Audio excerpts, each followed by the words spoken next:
Hello, this is Ashen. What if Naruto Uzumaki never grew up as a loud and cheerful ninja we know? What if Konoha believed he died the night the nine-tailed fox attacked the village, while secretly turning him into one of its deadliest weapons? In this alternate Naruto story, Naruto is officially declared dead after the fourth Hokage sacrifices himself to seal the Kyuubi. But the truth is far darker. Naruto survives. Instead of being raised as a normal child, he is taken under the control of Konoha's leadership and trained from childhood to become an ANBU assassin. At only 12 years old, Naruto becomes a mysterious ANBU captain known as Kitsune. He barely speaks. He shows almost no emotion. He follows orders without hesitation, and enemies across the shinobi world begin to fear the name Kitsune. But behind that emotionless mask is still the son of Minato and Kushina, a secret that almost nobody in Konoha knows. Even Kakashi has no idea who is hiding beneath the mask.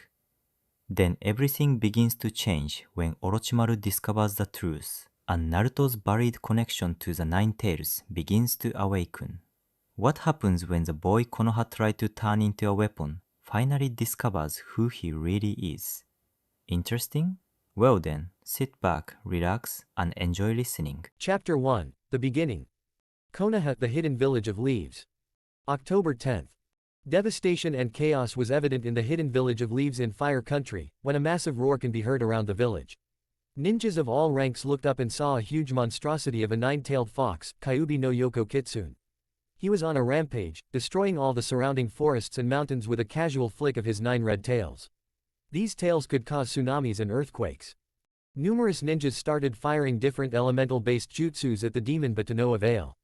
It was still coming close to the village when one of the ninjas shouted, "We have to hold up until the Yondaime Hokage arrives." The others replied, "Hi.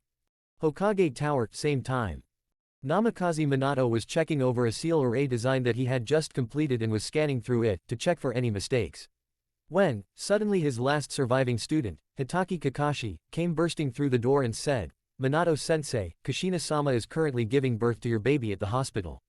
You need to go." A short silver-haired ninja dressed in the regular Junin uniform stood near the Hokage's desk. He heard a sudden intake of breath from Minato. He stood up from his chair and looked at Kakashi for a moment, and then with a yellow flash, he left for the hospital to see Kushina. Leaving Kakashi in the office, and he then left with a leaf shushin to get back to the battlefields. He was a new Junin. Hospital. In the maternity ward, Namikaze Uzumaki Kushina was currently giving birth to her and Minato's baby that they have been expecting for the last 9 months. They have been looking forward to this day for months. Then suddenly a yellow flash was seen outside the hospital and Minato ran past the receptionist at the front desk. He ran to the maternity ward to see Kushina and their newborn baby. Battlefield outside Konoha, half-hour later. It was a somber day when the mighty Yondaime Hokage of the hidden village of Leaves has died from defeating the giant monstrosity, Kyuubi no Kitsune. A blonde baby boy, wrapped in the white with red flames cloak around him, was crying beside the dead Yondaime Hokage. His arms was holding him protectively before an ANBU with a Neko mask picked up the baby and then indicated to the rest of his squad to recover the Yondaime Hokage's body from the battleground and be taken to the hospital for preparation for burial. The former Sandaime Hokage was on the battlefield with the other ninjas fighting the Kyuubi. After the sealing of the Kyuubi, the surviving ninjas gather all the dead corpses from the battlefield and returned to the village and started rebuilding of the village. Hokage Tower. The Sandaime Hokage was reinstated that same night. He was brought out of retirement as the Yondaime Hokage had not named a new successor. He was handed the blonde baby that the Yondaime Hokage used from the Neko masked ANBU in the Hokage office. He was reading the scroll that was addressed to him from Minato. To Sarutobi Hiruzen. I am very sorry, my old friend, to bring you out of retirement. But as the reigning Hokage, I have to do what I am going to. I am going to use the Shiki Fujin overseal to seal the Kyuubi into a live vessel. But I couldn't use anyone's child if I didn't use my own. Yes, the blonde child that I will be using is in fact my and Kushina's son, Namikaze Uzumaki Naruto. He will now be the Kyuubi Jinchuriki. Please, my old friend, please look after Naruto for me. However, do not tell him of his heritage until he is 18 years old or he is ready to know about us.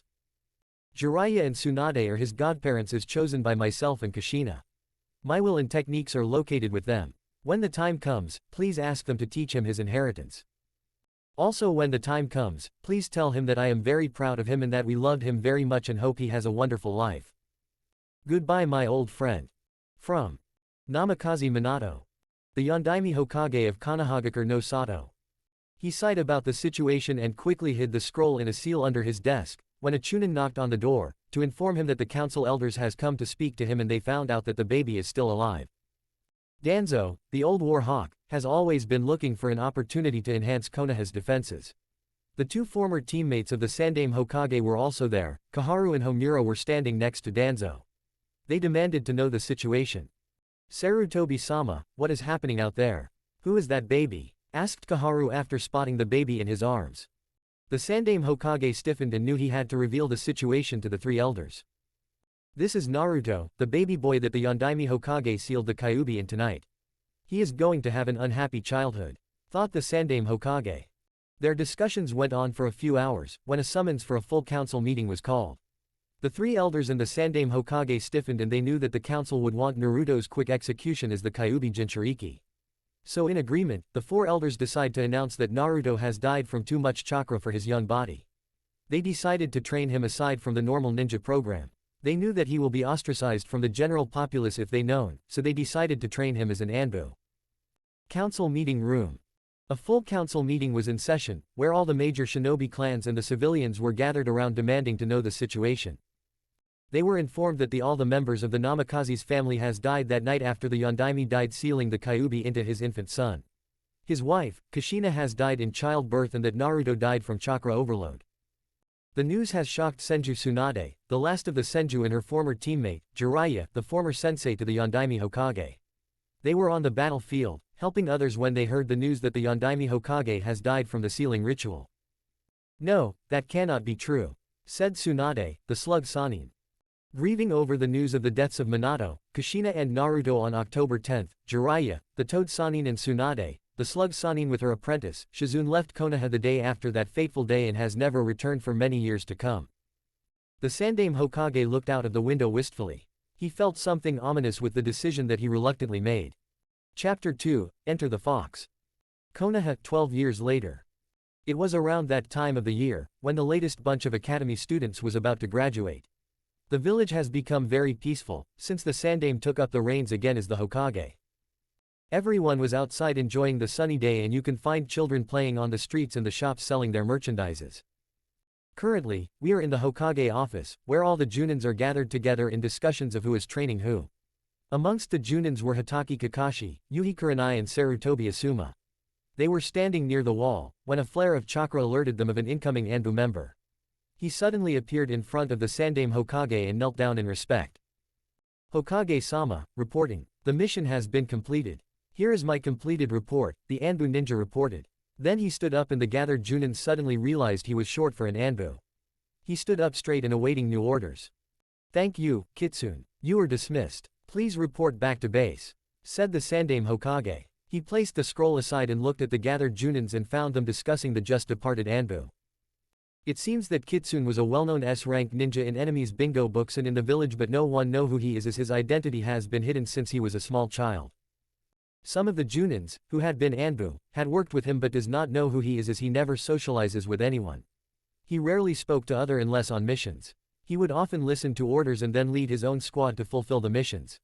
Then he returns to the village and report back to the Hokage. Many people are in AWOL of the infamous ANBU and his escapades and they tried to find out who he was but many have failed. Only the Hokage and certain council members knew of his identity. Back to business, who is taking who on what team, said the Sandaime Hokage, puffing on his pipe and exhaling a smoke ring into the room. Then looking around the room and then some Junin stepped out and asked to be sensei. Kakashi, Kurenai and Asuma also stepped forward and they made their requests. Kakashi said, I will take Uchiha Sasuke, Haruno Sakura and Sai as my team. Then, Kurenai said, Hyuga Hinata, Inuzuka Kiba and Aburame Shino is my team. And finally Asuma said, the new generation of Ino Shikacho is my team. While the rest of the Junins made their requests, the Hokage was contemplating something when he nodded to their requests and then the gathered Junins left the room. Sarutobi Hiruzen then stood up and looked outside the window and glanced at the monument. He looked at the Yondaime's monument and let out a sigh. He thought back to what he agreed to 8 years ago. Flashback. A small blonde child was given to Danzo to train, and now that boy is working as ANBU under the command of the Hokage. The boy is very efficient as a ninja but is a social outcast in the eyes of the other people. Flashback ends. Sarutobi let another sigh and looked out to the village when a knock on the door came, and he turned around and said, "Come in." A few counselors came in and Sarutobi looked at them. Then they sat down and went on with their discussion about new orders for Kitsune. ANBU headquarters.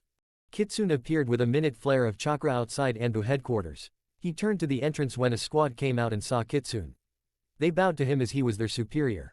He nodded and went inside, and the other squad left the building. Kitsune went into his office to finish his neglected paperwork. He rarely sleeps and is found finishing his work and is often training in the ANBU training grounds when he is not out completing missions.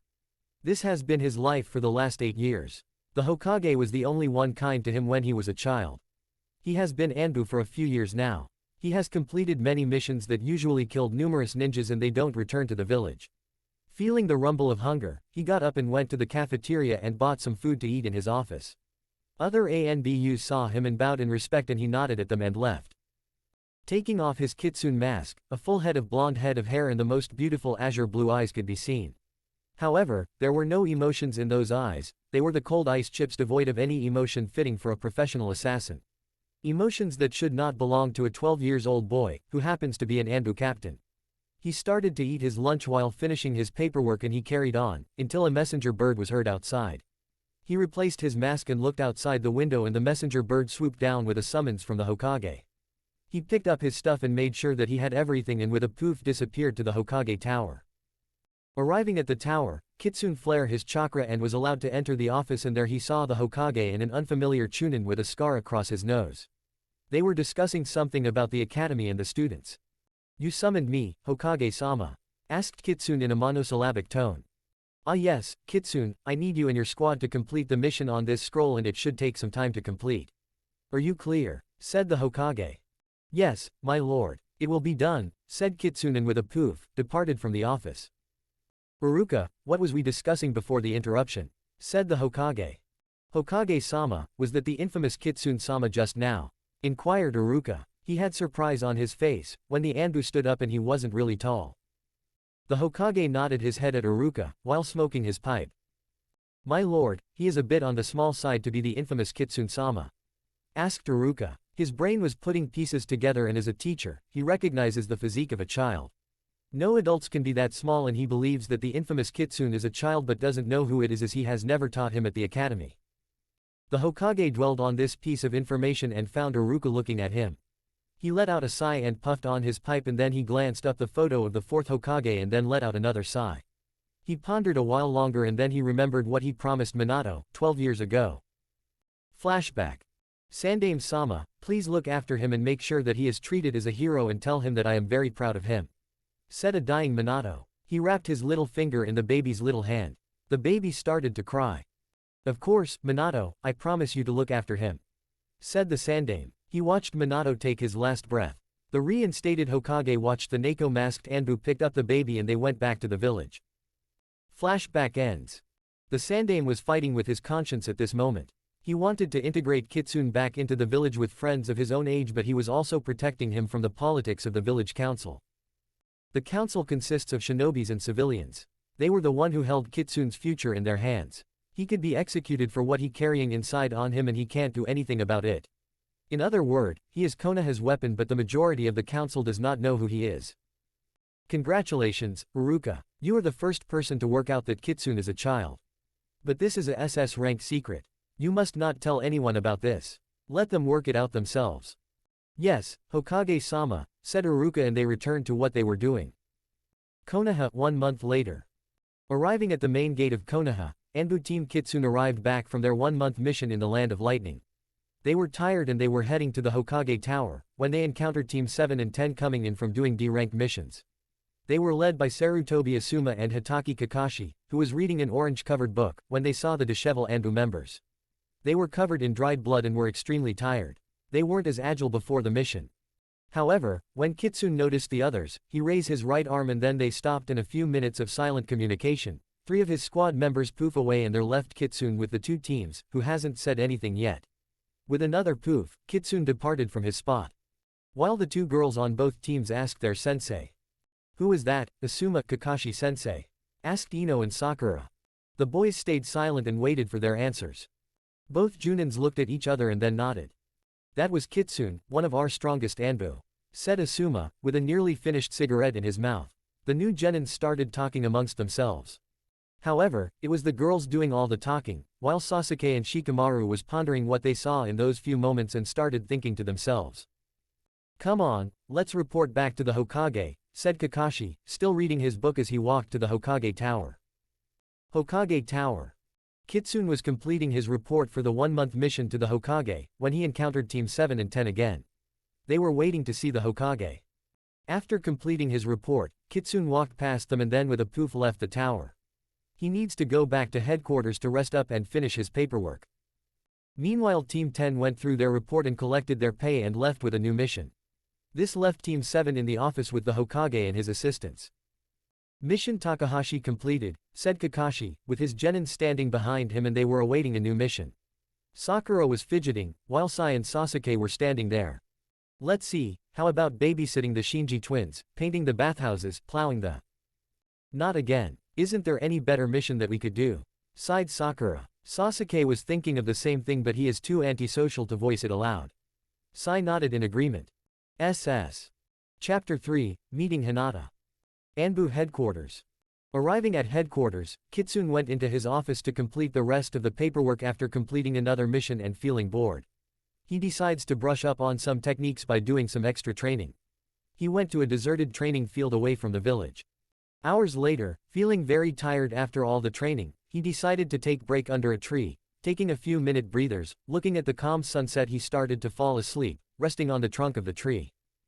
Earlier the next morning, Hyuga Hinata, the heiress of the Hyuga clan, decided to take a walk as she had a load of time before meeting up with Kiba, Shino and Kurenai's sensei at their meeting place. She walked across the path which leads onto the training ground, when she notices a figure lying on the ground under a tree. Thinking that the person was injured, she started to run towards the prone figure slumped on the tree. She rushed towards the figure but then noticed nothing wrong and realizes that he was asleep. She walks closer and closer, instantly recognizing him as the Kitsune ANBU, after hearing endless stories of his heroics. She wanted to know more about this elusive ANBU. About half a meter away, she notices his small but buff body. She starts to blush and then she slips her hand out wanting to remove the person's mask, when a hand grabs her wrist. And she jumps up in fright. Gomen, ANBU-san, I thought you were injured when you didn't move. I apologize, Lady Hinata. Kitsune answers after recognizing her distinguishing bloodline. Then, he got up from the tree, fixing his mask on properly and turning towards Hinata. Still looking flustered, Hinata looked at the ground and up to Kitsune. Is something wrong, Lady Hinata? Kitsune asked her politely. Nothing is wrong, ANBU-san, stuttered Hinata, blushing very red. Oi Hinata, where are you? Hinata, shouted a young Inuzuka voice. Kitsune recognized the voice as Inuzuka Kiba, the clan heir in his clan. He disappeared in a puff of smoke, just as Kiba came into view. He ran towards Hinata and says, Hinata, you are late.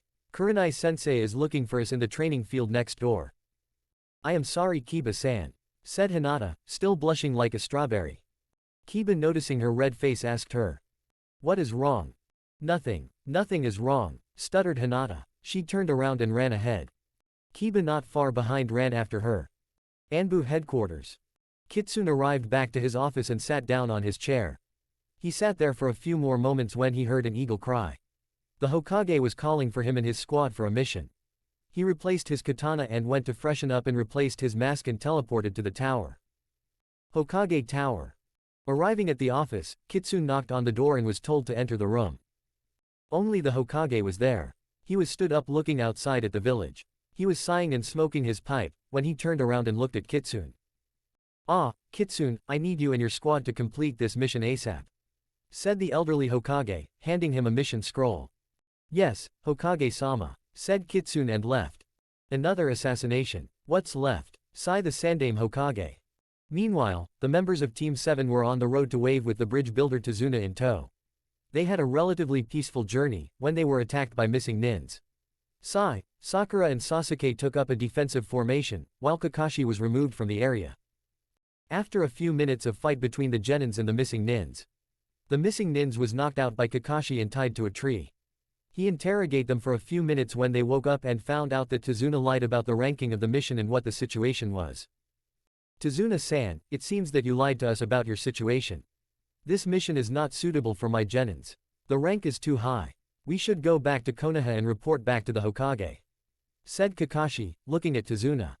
What? How am I supposed to get home and finish building the bridge without your help?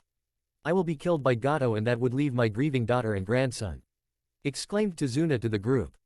The genins was given a choice to complete the mission or return to Konoha. Sasuke straightaway agreed to complete the mission, while Sai reluctantly agreed.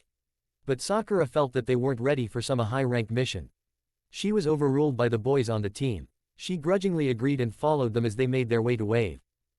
On the road to Wave, ANBU Team Kitsune was on the way to a mission, when they noticed some missing nins tied to a tree. Halting with a hand and they saw some indication that Team 7 went past this way as they noticed some ANBU marks next to the tied-up men and found that Kakashi had made the marks and they continued on with their mission objectives. Team 7 was a few hours ahead of the squad, when they encountered Momochi Zabuza and an unidentified hunter nin. They were fighting for a while when Sai and Sasuke broke Kakashi out of the water prison and he pushed back Zabuza. However, assuming he killed Zabuza, Kakashi was faced with a hunter nin from Mist. He left with Zabuza's body and then Kakashi fainted with chakra exhaustion. The genins had to carry Kakashi to Tazuna's house. Konoha. Meanwhile on the training field, where Team 8 was currently training, the three genins was going through the motion of taijutsu training, when they broke up for a breather. Hinata was leaning on the tree trunk and resting while the boys were a few meters away on the grass. Kurenai-sensei was on a high branch of the tree that Hinata was leaning on. Hinata was remembering her first meeting with the Kitsune masked ANBU that morning, hoping to find who he was. What kind of person was he? Flashback. When she was reaching out her hand to remove the Kitsune mask, she was able to remove the bottom half only and she saw the bottom half of his face with his eyes closed. She wasn't sure of what color they were as they were closed at the time before his hand grabbed her wrist. She felt her face going red and then they spoke. Gomen, ANBU-san, I thought you were injured when you didn't move. I apologize, Lady Hinata. Kitsune answers. Then, he got up from the tree, fixing his mask on properly and turns towards her. Still looking flustered, Hinata looked at the ground and up to Kitsune, covertly looking at his body. Is something wrong, Lady Hinata? Kitsune asked her politely. Nothing is wrong, ANBU-san, stuttered Hinata, blushing very red. Oi Hinata, where are you? Hinata, shouted a young Inuzuka voice. Kitsune recognized the voice as Inuzuka Kiba, the clan heir in his clan. He disappeared. Flashback ends. Hinata was naturally curious about the infamous Kitsune ANBU. But she knew she wouldn't see him again as he was an ANBU and she is a lowly genin. She sighed and the sigh was caught by Kurenai above. She looked down at her favorite student and notices the blush on Hinata's face. The other teams were completing D-ranked missions in the village or they were training with their senseis. Team 7 was heading to the small country of the Wave. Little did they know, Team Kitsune was not far behind in the events that awaited them in the village of Waves. Chapter 4, ANBU in Wave. Land of Wave. It seems that ANBU Team Kitsune was sent to assassinate Gato, a local tyrant who hired many mercenaries and thugs to bully the people in Wave. They were asked to kill Gato and free the country from his tyranny. Their intel has told them that he has also hired missing nins to do his dirty work. They were to investigate and then eliminate their target. They were also aware that Team 7 was in the vicinity as well. They were told not to interfere unless they have to. Scouting around Wave, ANBU Team Kitsune went to gather the necessary intel and they found their base.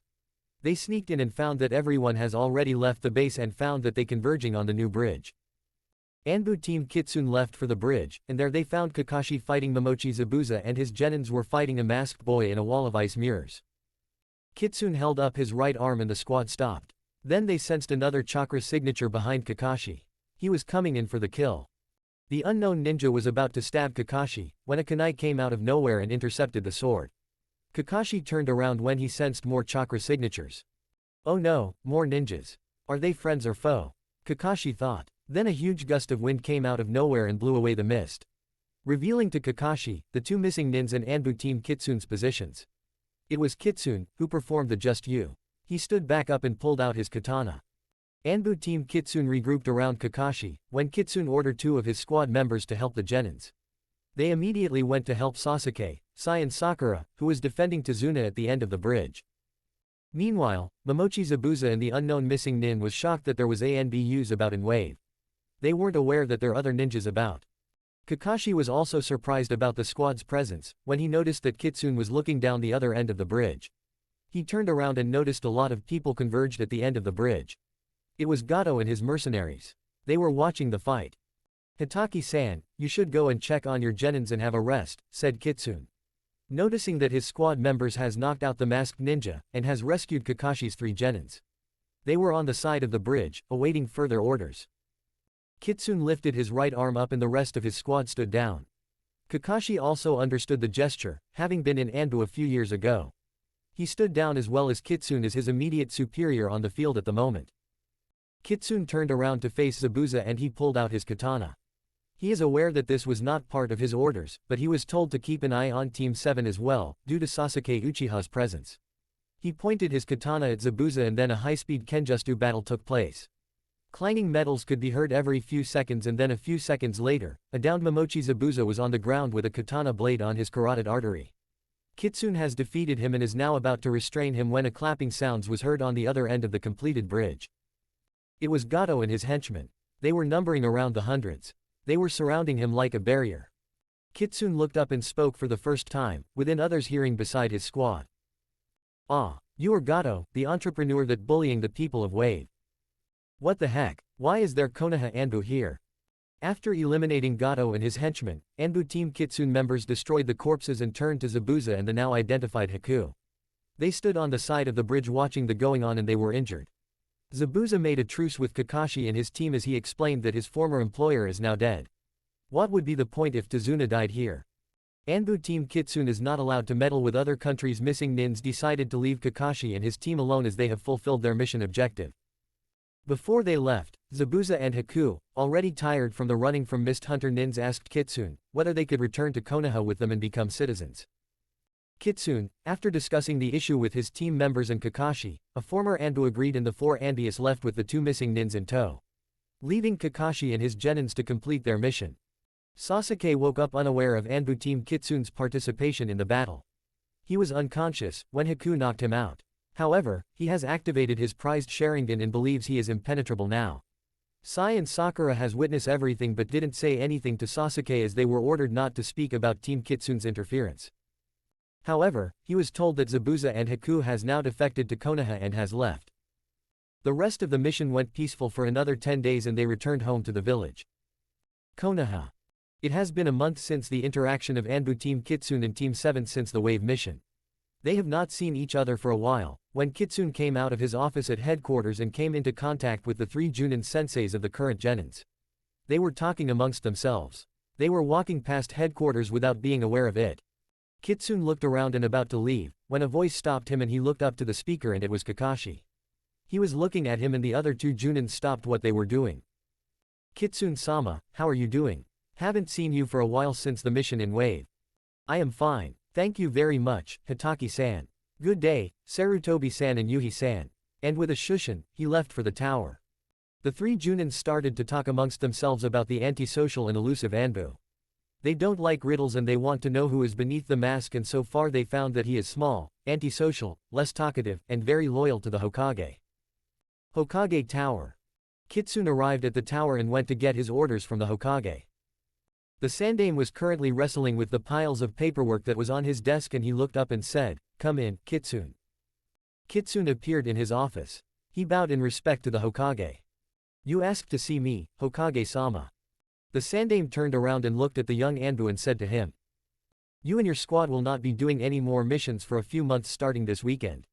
You be needed here, as it was time for the Chunin exams. It going to be hosted in Konoha this year."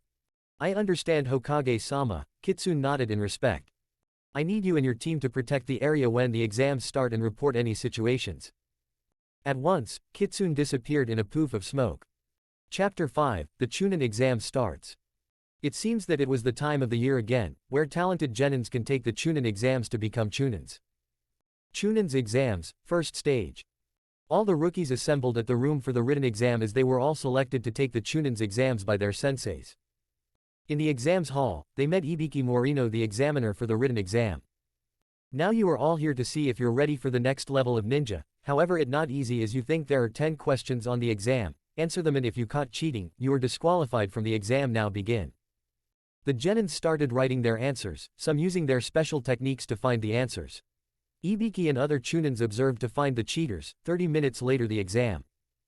Various cheaters was caught leaving the Konoha 12 and the Sand siblings and various others still in the exam. End of first level of the chunin exam. The next level of the exam was held by a junin named Mitarashi Anko, the next proctor of the exam. The Forest of Death. Alright, this time, all of you are divided in team and you are required to find both of these scrolls as you are holding one yourselves. However, if you lose it, you are disqualified from the exam. You can use any means necessary, however you must battle each other in the Forest of Death, and when you have both the Heaven and Earth scrolls, make your way towards the tower in the center of the forest. However, those who failed to acquire both scroll by sundown in 3 days is disqualified. Now fill out your team forms. The exams will start in 5 minutes, good luck. Entrance of the Forest of Death. All teams speeded in all directions. Many hours later, Team Kurenai was racing deeper in the forest, noticing how big the animals and bugs were. They quietly speeded past not to agitate the animals. Hinata activate her Byakugan to find any signs of the other teams, while Kiba and Akamaru used their highly developed noses to sniff out any danger. Shino sent his bugs for reconnaissance. Soon after, they managed to acquire the Earth Scroll they needed using the terrain to their advantage. Team Asuma was leisurely walking through the forest. Thanks to Shikamaru's genius plan, they managed to acquire the Heaven Scroll they needed. Team Guy already acquired their scroll, thanks to Neji and Lee. Elsewhere at the same time, Team Kakashi was running in the trees to find any team with the Heaven Scroll. They are running out of time as 2 days had already passed. The Sand siblings were the first to reach the tower due to Gaara's very aggressive behavior. He had forcibly made the team of ninja give up their scroll through promise of killing them. Both Kankuro and Tamari stood there silently, as they were afraid of Gaara. Ignoring them, Gaara walked through the door of the tower silently with his sibling behind him. Team Kakashi were last, but first they needed a scroll. They looked around, noticing a ninja with a sound headband killing another on the ground in cold blood. Sakura froze in fear at the sight while Sasuke clenched his fist. Sai was stuttering. Noticing their presence, the sound ninja turned around. Feeling the murderous intent coming from the ninja, Sakura fell to her knees in fear while Sasuke and Sai stood in front to protect her, sweating while holding their kunai in their battle stances. Knowing they could never escape, Sasuke activated his Sharingan and charged toward the sound ninja, throwing shurikens and kunais. The sound ninja easily blocked them. Sai charges in with his kunai but is easily subdued by the sound ninja and rendered unconscious. Sasuke, having observed the sound ninja movements with his Sharingan, quickly decipher his movements and cause a small wound onto the sound ninja. Intrigued to how quickly Sasuke decipher his movements, the sound ninja was interested how far the young genin would go. He put his hands together to cast a genjutsu. Sasuke, standing in front of Sakura, both stood frozen in fear as they witnessed the nightmare before them. Staggering to reach his kunai to end the nightmare, Sasuke in a burst of desperation thrust his kunai into his thigh. He gasped his leg in pain. The genjutsu stopped. Sakura fell to the ground frozen, drenched in tears and sweat. Sasuke staggering as he lost all feeling in his right leg and maintaining his posture. Impressed by the young genin, the sound ninja laughed hysterically, wanting to see more of Sasuke. In an instant he disappeared from Sasuke's sight. Sasuke could not react as he felt something biting him on the neck. Sasuke turns to find the ninja biting him, grasped his shoulder in pain as a burning sensation was ripping through his body every second. He fell to the ground unconscious. The sound ninja then threw his scroll of heaven towards Sakura and then disappeared. Few minutes later. Regaining their composure, Sakura bandaged Sasuke's leg and Sasuke regained consciousness. They were lost in thought to what just happens. They brush off the thought and then hurried towards the tower as there were only 1 hour left to the deadline of the exam. Elsewhere in the Forest of Death. The mysterious sound ninja smirks as he found a new interesting pawn. Mitarashi Anko appeared behind him. Stop right there, you. Well, if it isn't my former student, come to talk about old times. You're Orochimaru, aren't you? It seemed you caught me red-handed. Ripping away the young skin revealed a snake-like face that could only belong to one person. What are you after, Orochimaru? Who know, let's just say I found a new toy. Anko grasped her shoulder in pain as a burning sensation was ripping through her body. I should have known. Who? You find out soon enough, laughing Orochimaru hysterically. Let's just say he like you. What? Anko fell to her knees as she was in severe pain. Knowing she had to take down Orochimaru at any costs, she got up and rushed towards Orochimaru to kill him. He smirks in amusement in front of her but stood there not caring. A loud sound was heard. Anko realized Orochimaru had disappeared. An echo was heard. There is no rush, Anko, soon Konoha will be destroyed, it only a matter of time, laughing hysterically before fading. Come back here, shouted Anko. There was silence. Anko clenched her fists in frustration. There were a threat to the village now. 4 ANBU appeared in front to receive their orders. Lady Anko, what are our orders? Requested the leader. Orochimaru is around here somewhere, we must find him at once, report this to Lord Hokage immediately. Yes, at once. The 4 ANBU disappeared in an instant. Anko followed soon after. Elsewhere. 3 ANBU teams was searching for Orochimaru. Kitsune and his team was searching frantically for Orochimaru. Using his keen sense of smell, he could smell fresh blood. He followed the trail to find Orochimaru killing an unknown ninja in cold blood. Kitsune signaled his team to spread out to surround Orochimaru. Already noticing their presence, Orochimaru laughed hysterically then shouted. Show yourselves, Konoha legendary Kitsune. Kitsune signaled his team, surrounding the snake Sanin. Orochimaru, you been deemed as a threat to the village, therefore must be eliminated. Orochimaru chuckled. You think you take me, don't make me laugh, you brat. Don't take our captain lightly, Orochimaru. Oh, is your little captain so strong, you all have to hide behind him.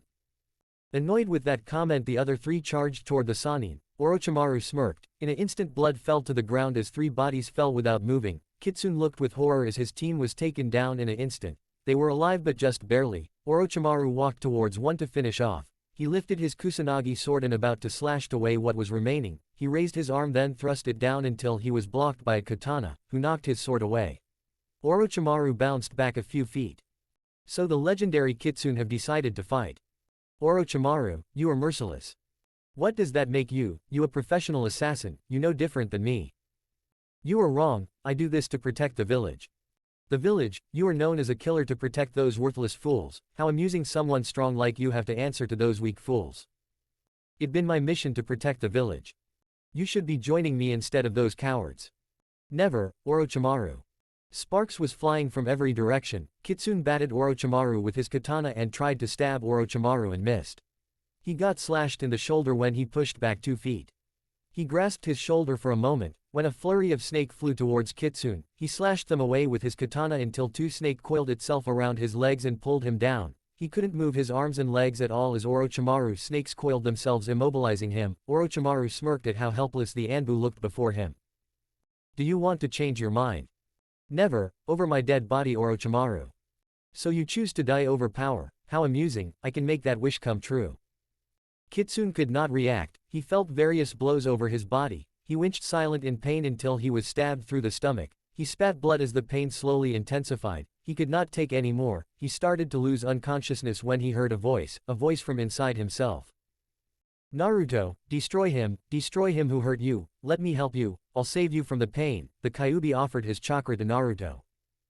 In an instant Kitsune ripped the snakes binding him, then got up, and Orochimaru seemed shocked as he looked into Kitsune's eyes. He could feel such murderous intent in the red eyes of the ANBU agent. So the Kitsune have got back up, but what can you do with all those injuries? Orochimaru looked as the young ANBU agent was covered in wounds. Some was shallow, some was deep. He smirked until his smirk turned into nothing. He could see the wounds was regenerating. Slowly his wounds was healing. First the blood stopped and then the wounds was closing and then healed. Orochimaru was thinking how this was possible until he came to one conclusion. You that Jinchuriki who should have died 12 years ago, aren't you? Kitsune remained silent as he looked dazed. This just got even more interesting, Orochimaru said with amusement.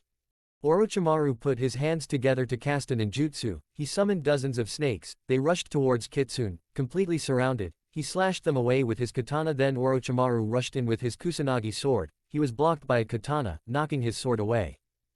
Orochimaru bounced back a few feet, seeing only lust for blood, he laughed hysterically. This is the true Kitsune, an assassin known for killing. Ha ha ha ha ha ha ha ha ha ha ha ha. Orochimaru kept on laughing until he suddenly felt something hit him. He had been slashed from the torso downwards.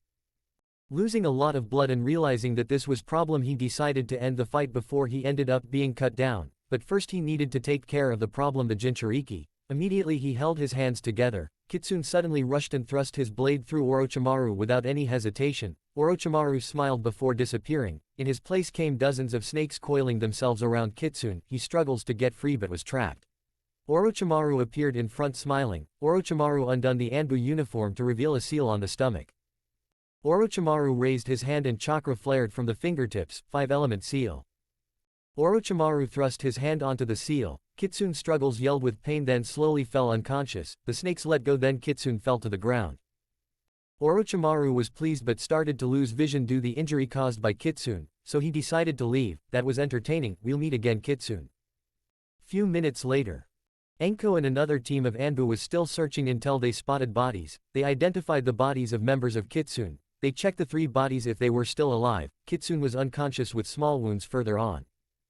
Are they alive? Yes, just barely, Lady Enko. Enko asked one of the fallen ANBU, what happened here? Orochimaru, whispered the fallen ANBU before losing unconsciousness. Enko gasped and looked at Kitsune, thinking why would Orochimaru spare lives. Realizing the 3 members had the same injuries, Kitsune was only unconscious with minor injuries, thinking Kitsune must had driven away Orochimaru.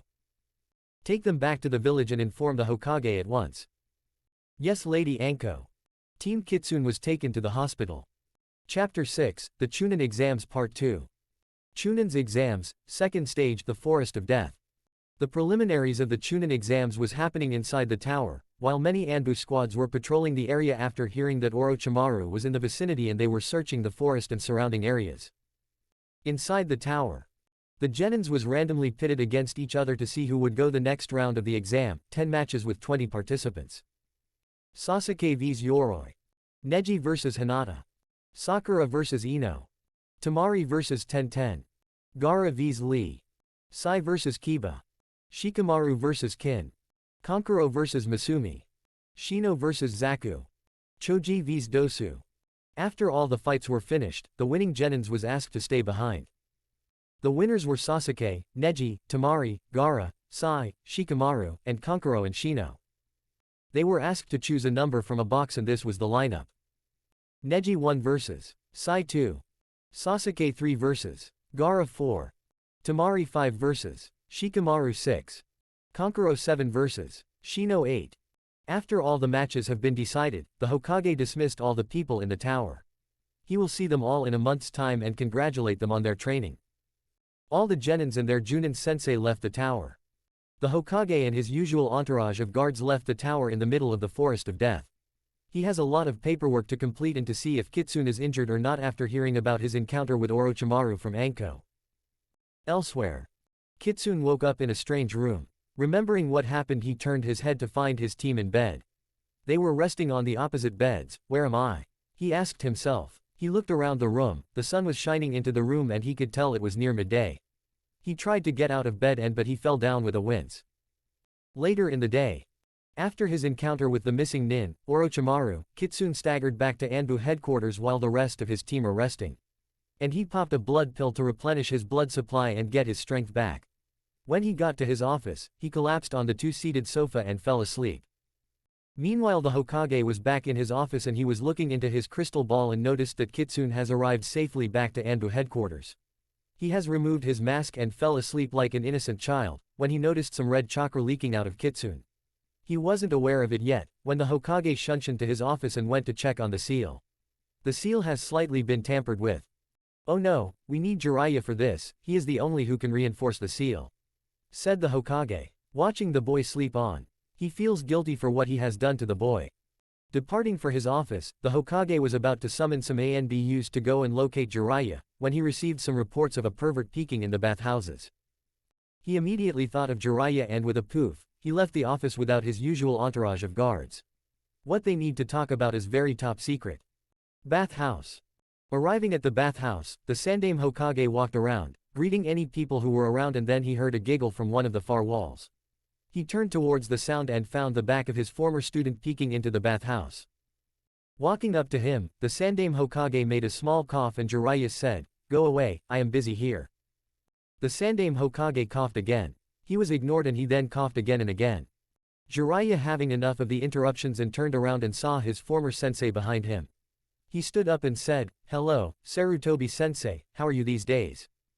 "Fine, still pursuing the hobby, I see," said Sarutobi Hiruzen, amused by his former student's antics.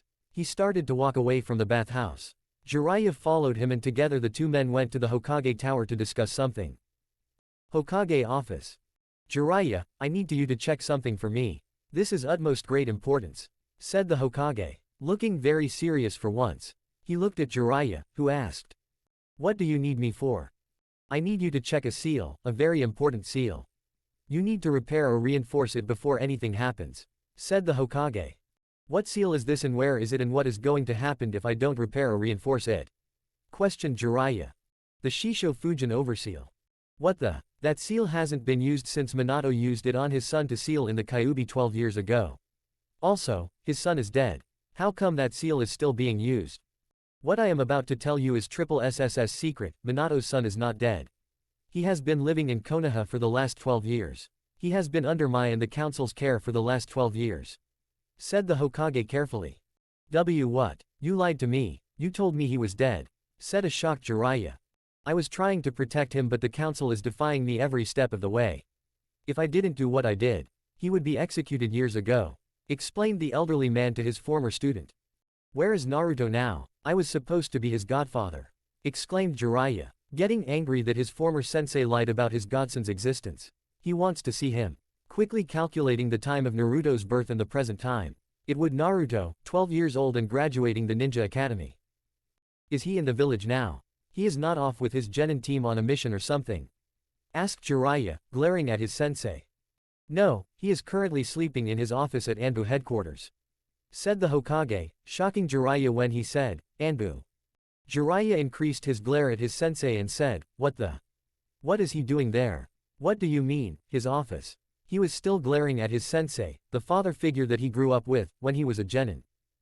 "He is an ANBU captain at 12 years old. He leads his own squad called Team Kitsune." "What? Kitsune? He is the infamous Kitsune, one of the strongest ANBU we got here in the village. What have you done to the boy? He is only 12 and is already an ANBU. He should be with friends of his own age and learning to be genins." Jiraiya was so incensed about the situation, a flare-up of chakra can be seen around his body. Killer intent could also be felt as well. But the Sandaime, being the Hokage, was able to sustain the pressure caused by it and waited for Jiraiya to cool down a bit before continuing on. "The council has outvoted me several occasions and I am only able to preserve his life as long I did. A lot of them were asking for his execution and only I and a selected few know who Kitsune really is. He was trained early and is now a strong ANBU.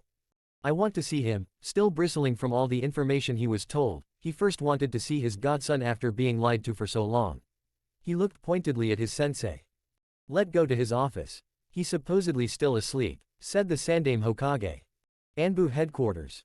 Both men has shunshin to ANBU headquarters, and was about to walk to Kitsune's office, when they encounter Kakashi and Asuma, who was talking as they walked. They looked up and saw the Hokage and Jiraiya outside ANBU headquarters. They stopped and bowed in respect of the Hokage. The two was discussing something about training their genins. The two older men acknowledged the two younger men and went into ANBU headquarters. They went to Kitsune's office and found the young boy sprawled on the sofa and he was asleep. He noticed 2 chakra signatures and woke up with a kunai in his right hand. He turned around and found the Hokage with the toad Sanin next to him. He quickly bowed in respect to his superiors and notices his mask on the table. "No need to put the mask back on. We want to talk to you for a few minutes," said the Hokage. "Yes, Hokage-sama. Please sit down," said the now-named boy called Naruto Kitsune. He stood up straight and waited for the two men to start talking. Jiraiya looked at his godson and was shocked to see that he does in fact resemble Minato in many ways. The bright blonde hair, the style of it and the recognizable blue eyes and the stance he carries himself.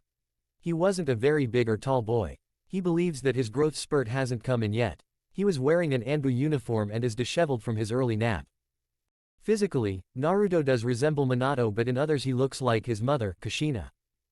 However, looking at the expressions in his eyes, Jiraiya could tell that Naruto is a seasoned ninja that has killed a lot of people. His chakra flare a bit when the Sandaime Hokage said, "Kitsune, please let Jiraiya look at the seal on your stomach." "Yes sir." He lifted his top part of his uniform and focused his chakra and the Shisho Fujin overseal appeared. Jiraiya now truly believes that this is Naruto. There is no other child with that overseal. Jiraiya looked at the seal and noticed the imperfections and noted the changes that he need to make to reinforce the seal. He indicated that he was done. Naruto pulled his uniform down and stood up straight and looked at both men. The Hokage said, "We will be leaving now. Carry on with your work. Don't mind us. Yes Hokage-sama, goodbye Hokage-sama, Jiraiya-sama. Naruto returned to his office with his mask on. He was told to have his mask on all times unless told not to. Outside ANBU headquarters. Jiraiya was stalking out of the headquarters and he glared at his former sensei. Now he has seen and met Naruto Kitsune. He was very unhappy to see his godson has turned into an antisocial being. He should have been a happy and laughing young boy instead of the ice cube that he was at the moment. He is determined to change him and spend some time with him as he should have done years ago. Still glaring at his sensei, Jiraiya was mulling over whether to go and find Tsunade about Naruto. She was his godmother. She was asked by Kushina when she was pregnant with Naruto. Will he find her in time before Naruto stays the way he is? Chapter 7, The Chunin Exams ends. Chunin's exams, final stage, 1 month later. The day for the finals of the Chunin's exams arrives. Naruto Kitsune and his squad was in the stadium guarding all the feudal lords, and other important guests that came to Konoha to witness the Chunin exams. The Hokage and the Kazekage were there to witness the fights of their genins. Bets and loud chatter could be heard around the stadium. Many people were mingling around the stadium when a loud boom could be heard and then the Hokage stood up. Welcome to Konoha, my lords and ladies and everyone to the final stage of the Chunin exams. Hope you enjoy the incoming fights and have a wonderful time in Konoha. Let's the fights begin. And he sat down on his seat and he glanced at the Kazekage.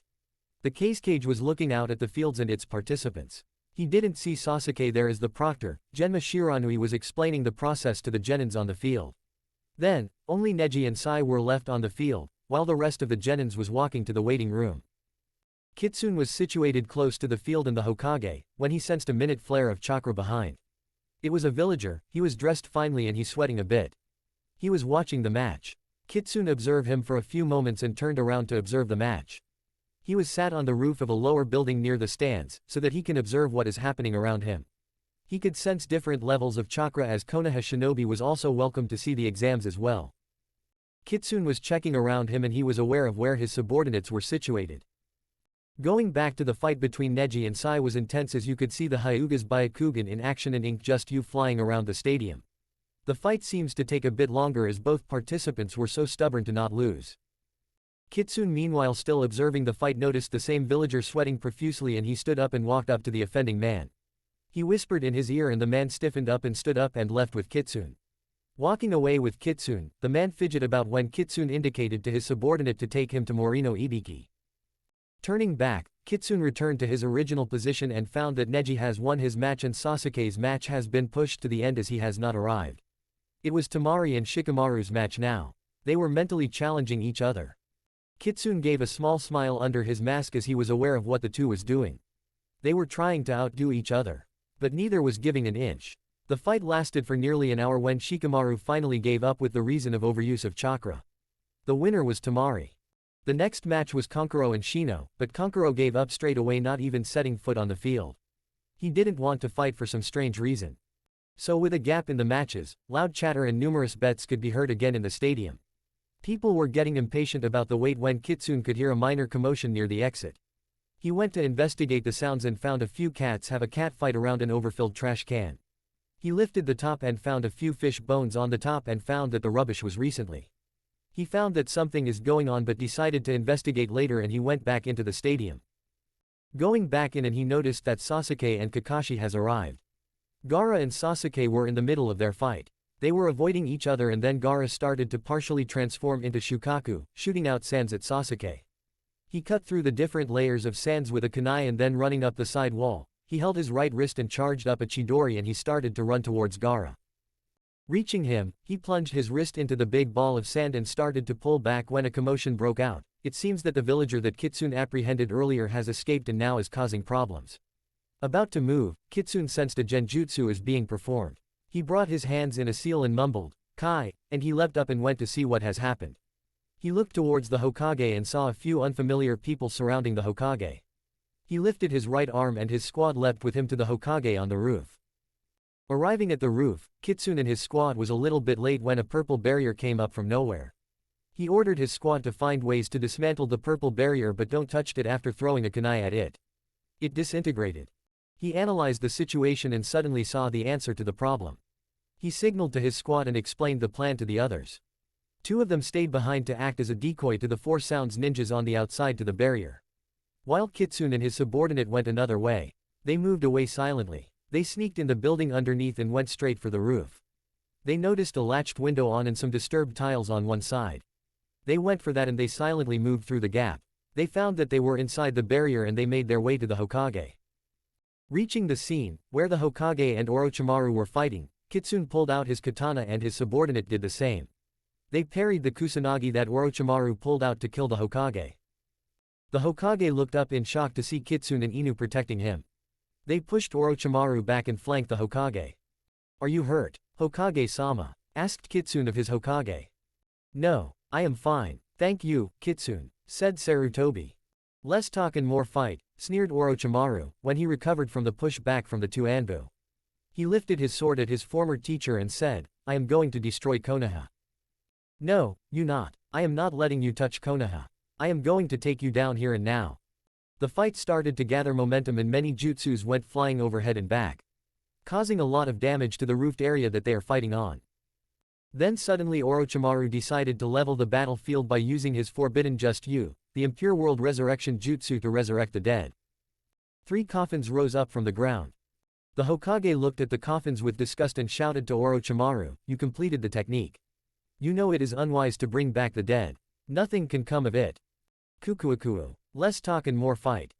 Muttering a curse word, the Hokage turned to Kitsune and Inu and said, "We must not let any of these coffins rise as they contain the 3 previous Hokages. I can beat them one-on-one as I also a Hokage but not all 3. "Hi, Hokage-sama, we will do as you command," replied both ANBU. Throwing shurikens and kunais to force the coffins down, only they missed and all 3 opened up to show the Shidaime, the Nadaime and the Yondaime Hokages. They stepped out and stood in front of Orochimaru and the 3 Hokages looked around and noticed the Sandaime for the first time. "You have grown old and feeble, Sarutobi," said the Shidaime Hokage. While the Nadaime Hokage exclaimed, "Impure world resurrection. You have improved then." Looking at Orochimaru, the Yondaime Hokage remained silent. Kukukukuku. Less of the talking and more of killing. Shoving 3 kunais with the seals into their heads and they started to move. The Sandaime then ordered, "Inu, you with me to fight the Shidaime and the Nadaime while Kitsune, you have to handle the Yondaime yourself. Don't get killed." Hoping he has made the right choice. "Hi, Hokage-sama," said both ANBU. They moved off to fight. The Sandaime and Inu, Shidaime and Nadaime. Naruto faced the Yondaime. Looking at each other, the Yondaime and Kitsune started to fight each other with taijutsus mixed with ninjustice. They weren't giving an inch to each other. They blocked and parried each other's moves. Until Kitsune heard the name, Hiraishin no Justu, and got ready to parry any moves that results from that technique. He blocked it with his katana and did a roundhouse kick on the Yondaime's head. He was blocked again. The fight was becoming high-speed and you can see 2 yellow blurs and they kept on blocking each other until Kitsune found an opening and kicked the Yondaime back for a bit and tried to help the Sandaime as their battle was encroaching on his side of the roof. The 3 of them pushed back the Shidaime and Nadaime for a few moments when they saw the Yondaime has gotten up and walking up to them. The 3 attacked again and Inu was then injured by the Nadaime and he was made unconscious. That left the Sandaime and Kitsune. They were against 4 not 3 enemies when a creepy and dark voice called out, "Who dares to disrupt the realm of the dead?" Everyone looked around and they could see the ghostly figure of the Shinigami hanging over them. "Orochimaru, you have disrupted the realm of dead too many times. The dead is not something that you can mess with. I will not allow you to tamper with the dead. I will take back what is mine." Orochimaru gulped and was sweating profusely. He was scared of the Shinigami as he was trying outrun him for many years. Hence the body-swapping jutsu that he was developing. So, the Shinigami decides to take his arms as punishment as it wasn't his time yet. With a wave of his hand, the kunais dropped out of the 3 Hokages' heads. The Shidaime and the Nadaime started to fade away but the Yondaime was still there. Orochimaru then turned to the Yondaime, killed them. Killed them all. But the Yondaime didn't move. Orochimaru, being the genius that he is, signaled to his sound ninjas and they took out the barrier. They ran off with the snake Sanin, cancelling the invasion on Konoha. The Sandaime stopped the Yondaime and Kitsune from chasing after Orochimaru. They stood beside him on the roof waiting for backup etc. On the roof. New squads of ANBU came up to the roof and they all greeted the Sandaime, when they suddenly see the Yondaime standing there with Kitsune. They all gawked at his appearance and then they bowed to Kitsune. Then, they bombarded the Sandaime with news of the village. But the Sandaime then said, "Minato, go back to the office and wait there. I will be there as soon as possible." Kitsune, you need to stop that sand Jinchuriki by any means. Hi, Hokage-sama, said Kitsune. The boy then leapt off the roof and rushed after the sand siblings who had fled due to Gaara being injured in his match with Sasuke. The Sandaime knew this decision he made was unwise, but the village was in trouble. He had no choice. Kitsune was experienced enough for tracking. Konoha Forest.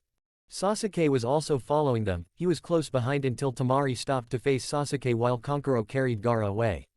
Gaara was feeling his body torn apart from the inside. The pain he felt from the injury Sasuke gave him and the influence of the Shukaku inside of him, he yells cries of pain. Kitsune tracked the sand Jinchuriki and was behind them. Noticing someone behind them, Kankuro stopped and placed Gaara by a tree ledge. He turned around to see an ANBU agent in front of him, realizing who he was. They send Konoha legendary Kitsune after us. I guess I have no choice but to fight all out. If they send their top ANBU agent after us, Kankuro readied himself. Please step aside, it not you I wish to apprehend, it is Gaara I must confine. Kankuro becomes annoyed with that comment and challenges him to a fight. Kitsune had no choice, so he pulled out his katana, then assumed his stance. Kankuro pulled out his puppet, the crow. Immediately the crow starts attacking. Kitsune dodges. Seeing the ANBU agent having trouble, Kankuro seemed pleased as he was up against Konoha top ANBU and he was dominating. His puppet opened its mouth to reveal a large needle laced with dripping poison. Kitsune knew this meant trouble. The puppet then thrust its head towards Kitsune. He blocked with his katana, then the puppet head opened to shoot out smoke clouds. Kitsune could not see anything. He waited for the smoke to clear. He sees that the puppet and Kankuro had disappeared. He noticed Gaara still on the ledge. He stood there until a sound was heard behind him. He turned his head to see the puppet rushing behind him, with its 4 arms shaped into swords. With no time to react, the puppet pushed Kitsune towards a tree side. Dropping his katana, Kitsune felt some pain in left arm and right leg as he saw a blade pierces his arm and leg. The puppet then opened its mouth to reveal the same needle. It edges its head slowly towards Kitsune. Kitsune could not react, as his body was feeling numb and pain. He slowly closes his eyes, hearing a voice deep inside himself. Naruto, destroy him, destroy those who hurt you, let me help you. Give me more chakra. Ha ha ha ha ha, good to hear. While the puppet edges closer and closer until it shattered into pieces, Kankuro gasped at what just happened. He could see massive red chakra enveloping Kitsune and his puppet was in pieces except for the head, and its sword was still embedded in the ANBU arm and leg.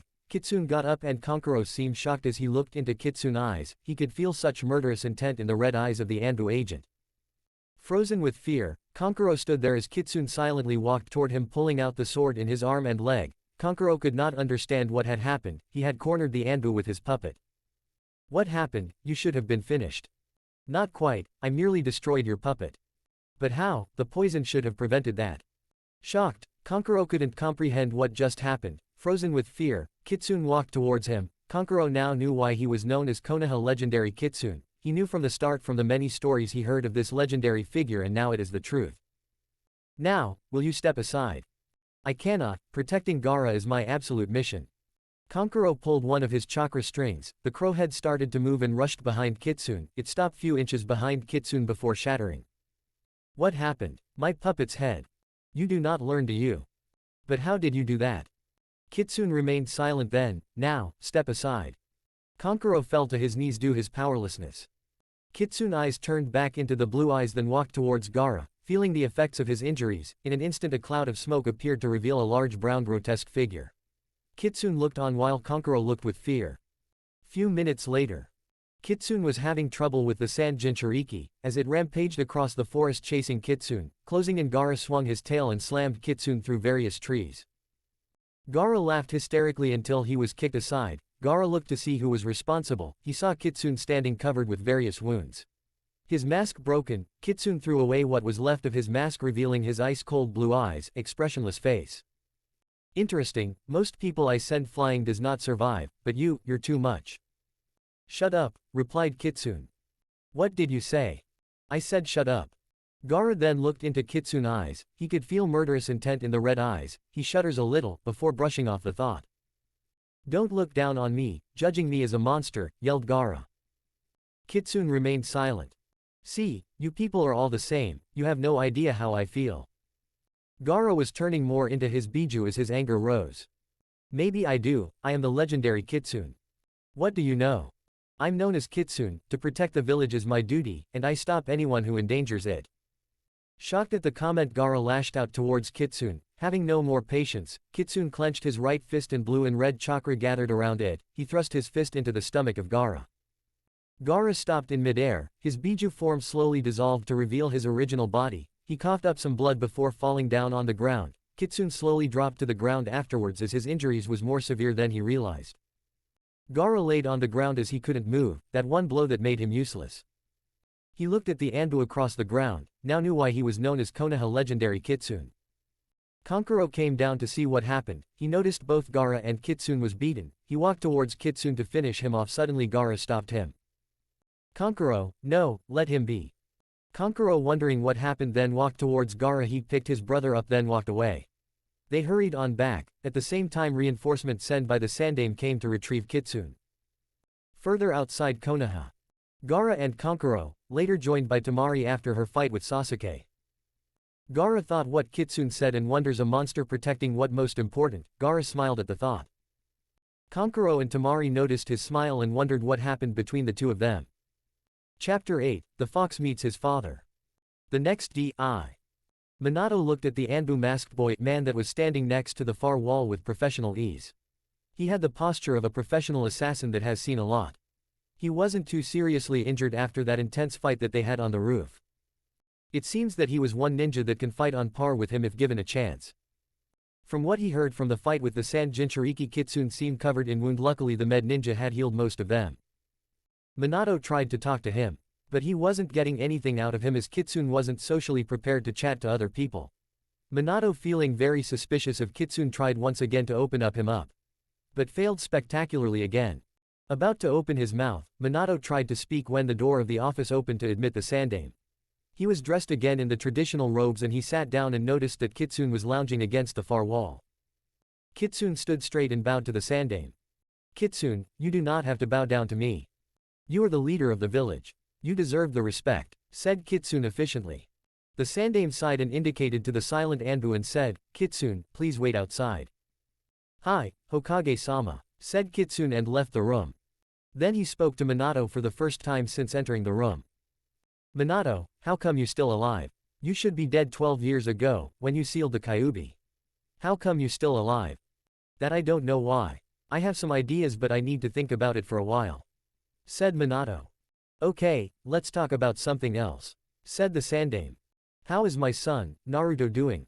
Asked Minato good-naturedly. That comment shocked the Sandame. He was visibly shaking in front of Minato. He didn't know whether to tell him the truth or just ignored him. The right choice will be the former, but he is scared of what will happen if he chose the second. Minato, about Naruto, he is alright but you cannot see him at the moment, said the Sandame, feeling nervous, very nervous indeed. Why not? Minato asked. Because he is busy at the moment. He isn't in the village, said the Sandame. You running the Chunin exams here and he should be a genin, so he should be here competing. So where is he? Minato, please calm down. As I told you, he is fine at the moment, Sarutobi said, trying to placate Minato but was failing miserably. Where is he? Sarutobi, where is he? Tell me, where is he? Minato asked again. A stubborn and angry look appears on his face. He was gripping the side of the desk and his knuckles turned white and he slowly repeated his previous question. Sarutobi, where is my son? Where is Naruto? Minato asked again to the elder Hokage, smoking from his pipe.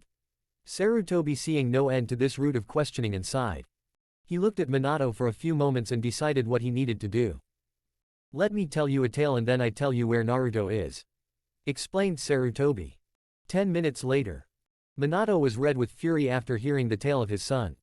In the case of the village and the ninjas, his son is deemed as dead, so no one knows that the Kyuubi is still in the village. But Naruto is living under another identity, so he had a relatively easier life, but only under certain conditions that Sarutobi had to agree to let Naruto live. Damn council, they are running my son's life, thought Minato. Sarutobi observed the changing of expressions going across Minato's face and he knew he has to tell him where Naruto is, as he could take back the Hokage position and he needs to know everything. So, where is Naruto now? Asked Minato, calming down and sat back down on his seat. Sarutobi took a deep breath and calmed down. He is outside. He is the ANBU agent that was fighting you, said Sarutobi to Minato, shocking the blonde to the core, as he got up from his seat and went around the big wooden desk. What? The ANBU that fought nearly on par with me is Naruto? I don't believe you. It cannot be true. What have you done to him? I want to see him now, said Minato. The Sandaime went to the door and motioned Kitsune into the room. Minato looked at Kitsune with parental eyes, not with his Hokage's eyes, and noticed that the ANBU is small and short. However, he had certain similarities to Kushina. The build and grace belongs to Kushina, while his face and head is covered. The Sandaime motioned to Kitsune to remove his mask, in which he did, and placed on his belt. The elder Hokage and the boy heard a sharp intake of breath and they turned to Minato. It seems that Minato noticed the blonde color hair and blue eyes that Naruto had as the same shade as his. The shape of his jawline and face is the same as his, and the rest was Kushina's. This is his son. His son is now ANBU. At 12 years old, his son is the infamous Kitsune. However, there was something wrong with the picture. His son wasn't smiling. He was standing there straight with no emotions at all. He was standing there like he was a seasoned soldier, not like a happy genin. Looking at his eyes, he could see that there were no emotions in there, and he is determined to make his son have some sort of a childhood before he becomes an adult. He found out that Naruto has no social interaction with kids of his age and has no close friends.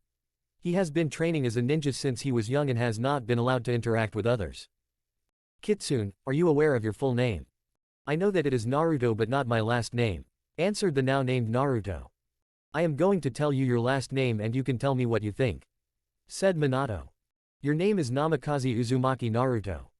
Why do I have the same clan name as the Yondaime, Hokage-sama? I was told I was an orphan. A clueless Naruto to the Sandaime. You are not an orphan. You are the son of the Yondaime. His name is Namikaze Minato, said the Sandaime to the young boy. No emotion was seen on Naruto's face. He was trained to not show any emotions at all. When a sudden pain affected Naruto, he grasped his stomach and found that red chakra was circulating around his midriff. He turned to the two Hokages in pain. Minato reached him first and lifted up his top half of his uniform and had a look at the seal and found that there wasn't a big problem. Just that a sudden influx of red chakra about to be filtered and absorb into Naruto's reserves. There has been slight modification with some extra reinforcement seals on the main seal. It seems that to be Jiraiya's work as the extra seals seems very new. He smiled at that. He found out that Jiraiya was also tricked in thinking that Naruto was dead and only recently discovered that he was alive. No one tried to disturb the two Hokages as the Sandaime ordered no one to interrupt them. The three stay at the office for a few hours longer when it was getting late, and the two Hokages decides to get some rest before they tidy up everything in the morning. The Sandaime threw some keys at Minato and told him to change his appearance for now until they have informed the village of his return. So that way, he can spend some time with Naruto Kitsune. He didn't go until Minato pulled him with him and transformed himself into a brown-haired and green-eyed tall man with an ANBU following him. If anyone asked, Kitsune has informed them that he is escorting the gentleman to his home by the Sandaime. Namikaze residence. Arriving at the family home that he was going to share with Kushina and Naruto, 12 years ago, Minato had a sense of nostalgia. He looked at the house and sighed for a moment until he remembers that Naruto is behind him and he pulled him with him through the front door. Removing their sandals at the front door, the tall man turned to the boy and said, "You can remove the mask now." "Hi, Yondaime-sama. Naruto, you can call me Minato if you can't call me Otou-san yet." "Hi, Minato-sama." Removing his mask from his face, Naruto hooked it on his belt and followed Minato into the back of the house. They have reached the kitchen and there were layers of dust everywhere. The first thing that they need to do is clean up the house and then checks if there is any food in the house. Minato summoned a few cage bushins to clean the first floor when he asked Naruto how many cage bushins can he summon in one go. "How many do you need, Minato-sama?" asked Naruto without any emotions. "How about 10 cage bushins? That shouldn't strain your reserves." Minato asked, forgetting that his son is an ANBU agent. "Hi, however, I am able to summon much more cage bushins with my reserves as I constantly training with them a lot," replied Naruto. "What? You can? How many can you summon in one training period?"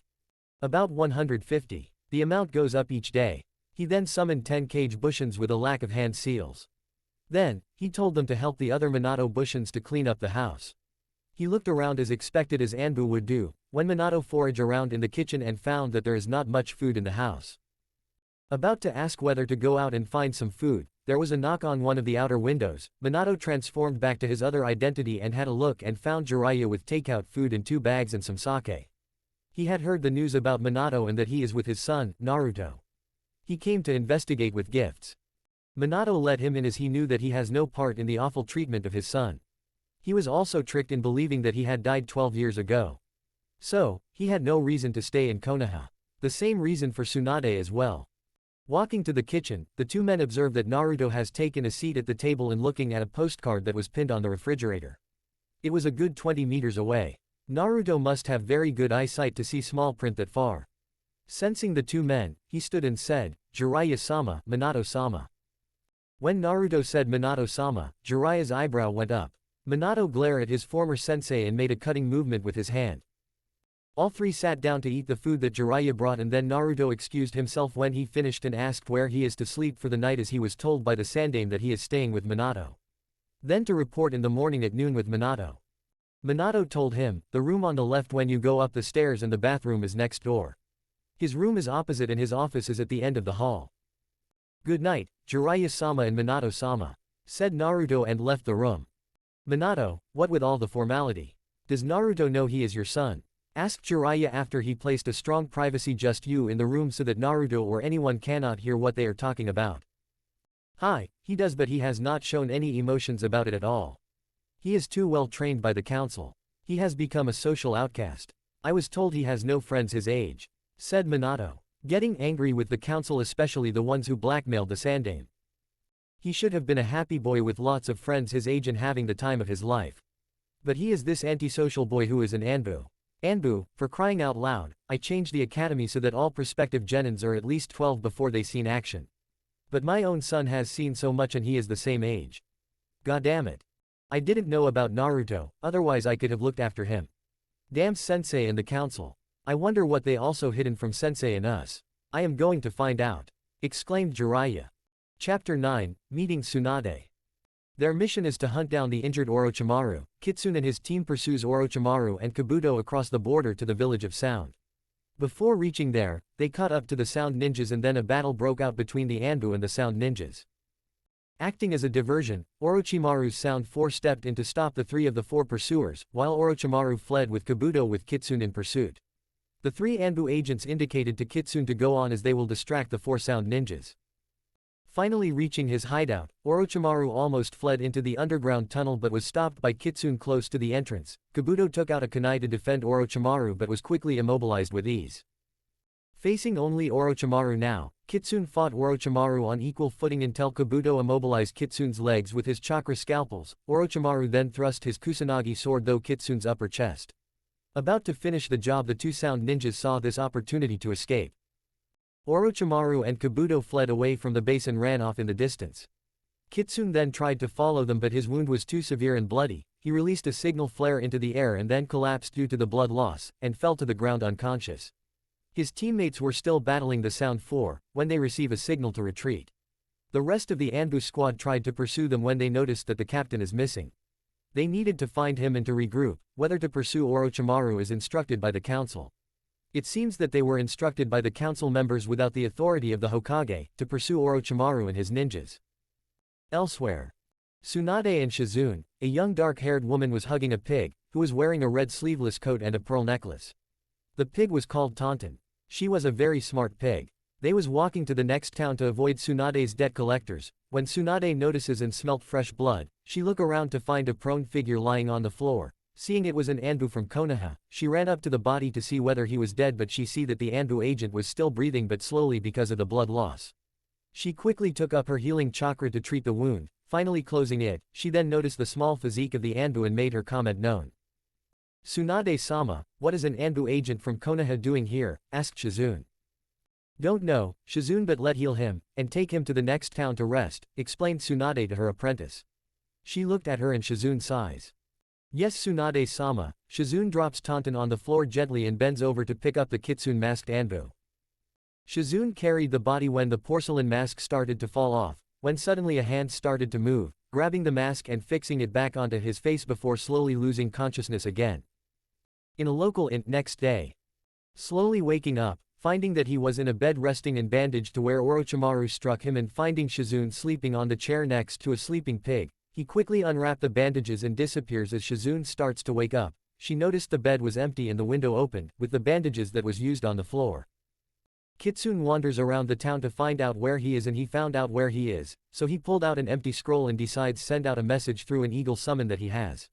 The small eagle that he summons was called Falco. He handed him the sealed scroll and the mission to find the rest of his team. The bird flew off and headed off to Konoha. Konoha ANBU headquarters.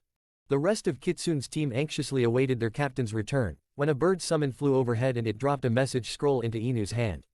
It reveals their captain's whereabouts. They inform the Sandaime of the situation. Hokage Tower. The Sandaime Hokage was hard at work, doing the bane of all cages, paperwork. He was furious that the council has assigned another mission for Team Kitsune without his knowledge. The squad has returned without Kitsune the day before. They were ordered to return when they were ever separated. Noticing a flare of chakra, the Sandaime noticed the appearance of the rest of Team Kitsune in his office. He looked up when Inu informed him of Kitsune's whereabouts and that they headed out. Suddenly the door banged open and in came Minato, wanting news of his son's whereabouts as he is not allowed to leave Konoha at the moment. He wasn't aware of his son's mission from the council. He knew he have left but didn't know where. Where is he? He is not in Konoha at the moment. He is on a mission. Where? What rank is it? Asked Minato. About to speak, when a knock came on the door, the Yondaime henges into a brown-haired Junin standing in front of the Hokage. The door opened to reveal a tall silver-haired Junin with a cloth mask across his face and his headband over his left eye. He has come in to report the completion of AC-ranked mission. He notices a familiar chakra signature but didn't know who. He glanced at the Sandaime and the person when the ANBU team indicated that they were leaving for their mission. Leaving the three men in the office. Kakashi was clueless about the unfamiliar man stood next to him. But the strange man and the Sandaime glanced at each other for a few moments. Then, the Sandaime nodded his head as allowing Minato to reveal himself to Kakashi as he deserves the truth. Kakashi, the genius, knew instantly that the strange man in front of him is his former and beloved mentor. He recognized his chakra signature instantly. Minato dropped his transformation and Kakashi gasped in extreme shock to see his sensei alive and kicking and barely aged. He is now officially older than his previously dead sensei. Are you supposedly dead? I must be seeing things right, Hokage-sama? Asked a rarely scared Kakashi. No, Kakashi, he is the real thing. He is alive. Yes, Kakashi, I am alive at the moment until I have completed what I need to do, replied Minato. What, sensei? To find my son and help him to create peace to the shinobi world. Sensei, you don't have a son. He died 12 years ago when you sealed the Kyuubi. The Sandaime put his hand to silent Kakashi. Unfortunately, that's not true. His son, Namikaze Uzumaki Naruto, is very much alive and is a strong shinobi. He has for the last 12 years been hidden from everyone. You just don't notice him around the village. What does he look like? I may have seen him around. No, you may not have. He wears a mask at all times. A mask? He is not an ANBU agent, is he? Quote. The two older men nodded in response.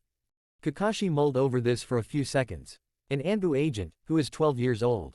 He isn't going to be very big in physique. Realizing that only one ANBU agent fits that description. No, you don't mean Kitsune, the infamous ANBU. Kakashi deduced. Quote. The older men nodded in response again.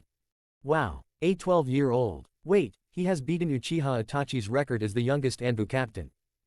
The Sandaime then coughs discreetly. Kakashi, this is SS rank secret until we chose to reveal the secrets to the general populace. You must not tell anyone what you heard today until we allow you to. Yes, Hokage-sama and Minato-sensei. He turned and left the office, thinking of what he has heard. The two Hokages went back to discussing where Naruto could be, when another knock on the door. Minato transformed again to his brown-haired Junin persona and waited for the business to be completed. Elsewhere, at the same time, Tsunade was at a high-risk gambling den, going on with her gambling obsession, when Shizune burst in from the front door. She revealed to Tsunade that the ANBU agent that they saved has left the inn, when a male hand suddenly touched her on the shoulder. Leaping out in fury, she was about to punch the person that the hand was connected to, and it was revealed that the person to be Jiraiya. Her former teammate, that she haven't seen since 12 years ago when all the members of the Namikaze family died. She left due to grief. She has lost her dear brother, Naoki, her fiancé, Dan, and the 3 members of the Namikaze family. She was friends with Namikaze Uzumaki Kushina and was godmother to Naruto. She was told that he had died a tragic death at such a young life. Returning to the present, she turned to her former teammate, Jiraiya, and asked him what he wanted with her. Jiraiya lifted both of his hands in placating gestures and signaled her to sit down again. Yo, Tsunade, how you doing? Jiraiya asked his former teammate. How do you think I'm doing? Tsunade said sarcastically. Tsunade-sama, what about that ANBU agent? Fretted a worried Shizune. holding onto a squirming Tun-Tun in her arms. She was looking at her teacher for further instructions. Listening into the conversation, Jiraiya was made aware that the two women have saved an ANBU agent and that he have left them at the local inn. What ANBU agent? What do you mean he left? Who are you talking about? Asked Jiraiya to Shizune. Tsunade rescued a small ANBU agent with a mask of a fox. He was injured and was unconscious when we got there, Jiraiya-sama, Shizune replied politely. Na Naruto, is he here? Jiraiya hurriedly asked the two women. He got off his seat and about to turn around to leave. Who? Tsunade questioned him and received no answer. Where is he? Is he still here? Asked Jiraiya, facing Shizune and ignoring Tsunade. No, he quickly left as I woke up, said Shizune. Jiraiya, why are you fretting over that ANBU agent? He is an ordinary ANBU agent without his squad. He is just another shinobi working for Konoha, Tsunade exclaimed. She flicked some chips onto the table and waited for her cards. I tell you later, where did he go? Jiraiya, who was becoming impatient, decided to ask her where Naruto was. I don't know, okay, Tsunade replied, and Shizune shook her head in a negative way. He quickly left the gambling den and he quickly summoned his toads outside to search for Naruto across town. He needs to find him as he needed him to persuade Tsunade to return to Konoha. He told them to span out and find Naruto as soon as possible. When they find him, to meet up at the edge of town. The other side of town, same time. Kitsune was waiting for a reply from his team, as he was still a bit weak, when a small yellow toad with a blue jacket show up, asking him for candy. Kitsune raises a blonde eyebrow when another small toad, a red one, turned up and he was saying loudly to the small yellow toad. Gamatsu, stop fooling around, oi oi, you with the mask, someone looking for you, said the small red toad to Kitsune. Who will that be? Kitsune answered politely to the small toad. The toad Sanin, okay. Answered the red toad. Where would he be, small frog? Kitsune asked him. Who you calling small? He at the edge of town, Uchibi. The name is Gamakichi and that is my younger brother, Gamatatsu. Puffing out his chest and pointed at his brother. Aniki, where is my candy that you promised me? Asked the now named Gamatatsu, demanded from his brother. Kitsune raised both of his blonde eyebrows behind his mask as he wasn't carrying any candy but a few ration bars in his weapons pouch. He pulled out one and gave it to Gamatatsu. Then he left with a burst of smoke. At the end of town, a few minutes later. Jiraiya waited patiently until a puff of smoke, to reveal Kitsune bowing in respect of the Sanin before lifting up his head. Okay. Stop with the formalities, would you, and what are you doing here? Naruto, are you on mission here? Asked Jiraiya, a serious tone in his voice. A sweat drop on Naruto's head before answering. Yes, I was ordered by the council to hunt down Orochimaru. Answered truthfully to the toad Sanin. Kitsune maintained eye contact with the tall man. Jiraiya moved first. What? Orochimaru? Is he here in this town? Exclaimed Jiraiya. He was worried that Naruto has chew-off more that he can handle. Yes, I and my team pursue him to the border, where a battle took place, but unfortunately I was separated from them and was wounded and let him escape, said a panting Naruto. He was holding on his wound site. It was still throbbing as he hasn't healed yet. Jiraiya then noticed the wound on his godson's chest. It was slowly healing and was thinking. The Kyuubi should have healed him in no time, what is going on with the seal? Jiraiya paused for a moment, not forgetting about Naruto's mission, he realized. Naruto, what about Orochimaru, why he is here? I believe that my mission was to bring him in for crimes against Konoha, like the attempted assassination of the Sandaime Hokage, but he failed fortunately because the Sandaime Hokage managed to wound him severely. I believe Orochimaru is seeking medical help from the greatest medical ninja and I've been sent to hunt him down before Orochimaru reaches her. Replied Naruto, Kitsune staunchly standing there. Jiraiya paused for a moment, not forgetting Tsunade, he realized the truth. He after Tsunade, Naruto stay here. About to run off towards town. Naruto however grabbed his robes and replied, I am coming with you. I can help you, I can still fight. About to reply negatively, Jiraiya paused for a moment and then he allows him to come with him to find Tsunade first. Both male ran off to the gambling den that Tsunade was playing in and before they arrived there. Tsunade, Shizune and Tun-Tun have left the place in search of some sake at the local bar, unaware that Jiraiya and Kitsune were coming to find her. They arrived at the bar and she was about to order her sake when she felt the presence of a familiar summoned creature. A black snake was looking at her and indicating to her to follow him to a deserted alleyway. There stood a person that she never wanted to see again in her life as she knew that he was a missing ninja and was one of her former teammate. Hello, Tsunade. How are you been? Orochimaru, what are you doing here? What do you want with me? Asked Tsunade sarcastically. I need you to heal my hands. And what do you plan to do when I do heal them? Oh nothing, think I try to destroy Konoha again. Tsunade, shocked with horror, unable to comprehend what he had told her, as she has not heard anything about an invasion. Wait, Orochimaru, did you say invade Konoha? I would have succeeded the first time if it wasn't for Sandame stopping me. Why should I heal you, Orochimaru? I can bring back the ones you lost. If you heal me, I can bring them back to life. Tsunade, stunned and wanting to see her beloved little brother and lover once again, she longed to hold them in her arms again. I can bring them back, so what is your answer, Tsunade? Smirked Orochimaru, looking at his former female teammate. Wanting to see her beloved little brother and lover once again, Tsunade decided to stay silent while she thought about it. I give you 3 days, Tsunade, seeing the indecisive emotion on her face.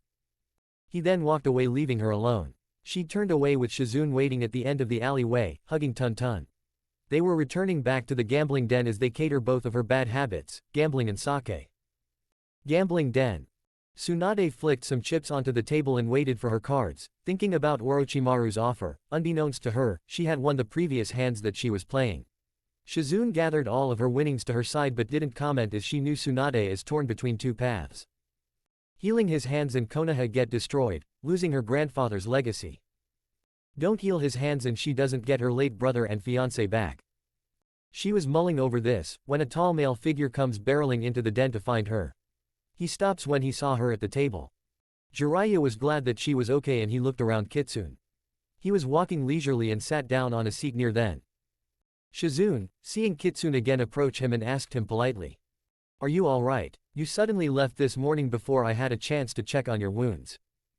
Kitsune responds. I am fine, thank you very much. Jiraiya-sama, what are your orders? Jiraiya says, quit it. That is enough of the polite stuff. Okay. I cannot, as you are my superior.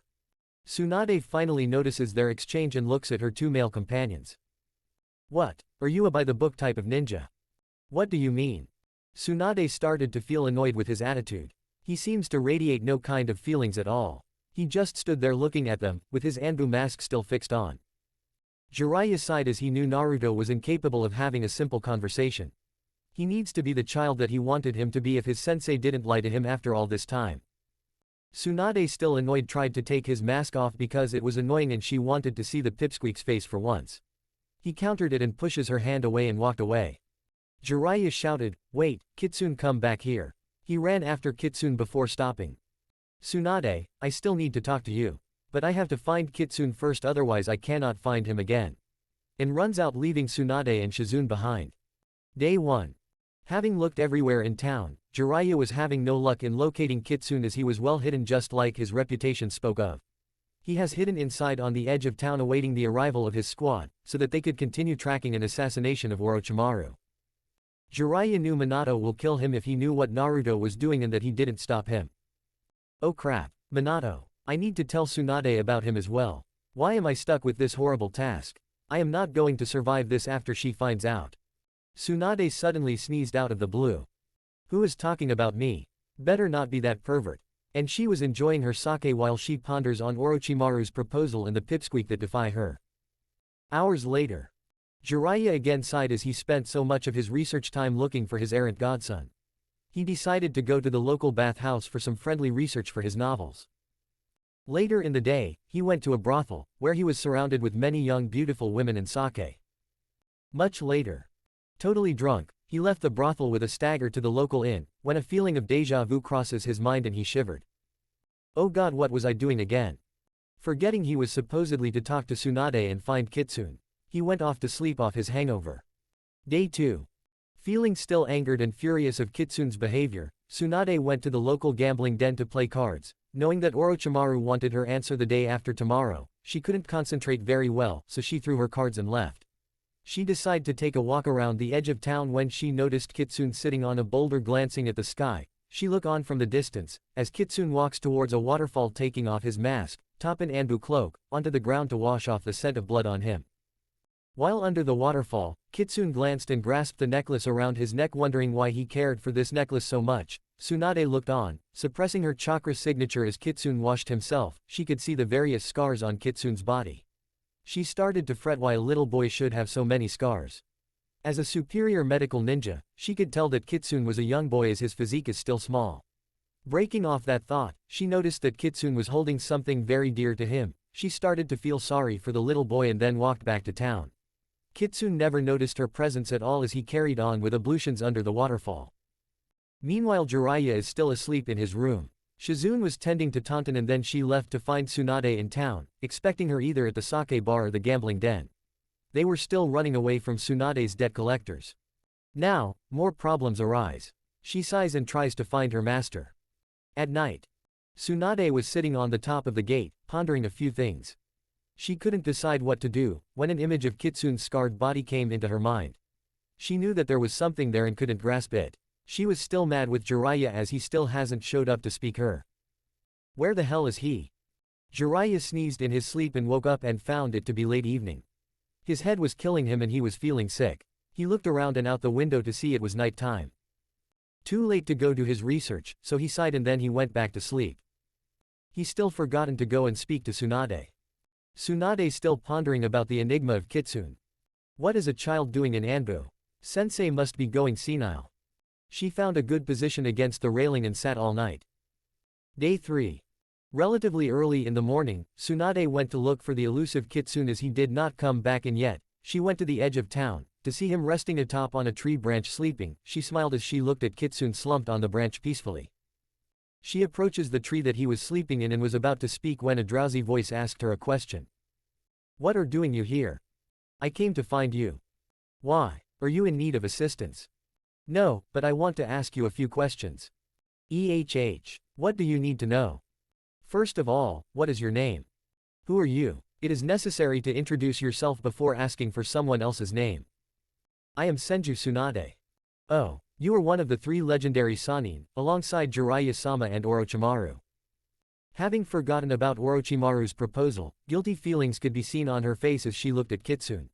He knew that she was hiding something and that Orochimaru is looking for her to heal him. He fitted the pieces together and knew Orochimaru is nearby. He got up and started to run off. Tsunade shouted. Wait, you didn't tell me your name. It is Kitsune, ANBU captain of Konoha, and ran off towards the town, leaving her alone. Afternoon.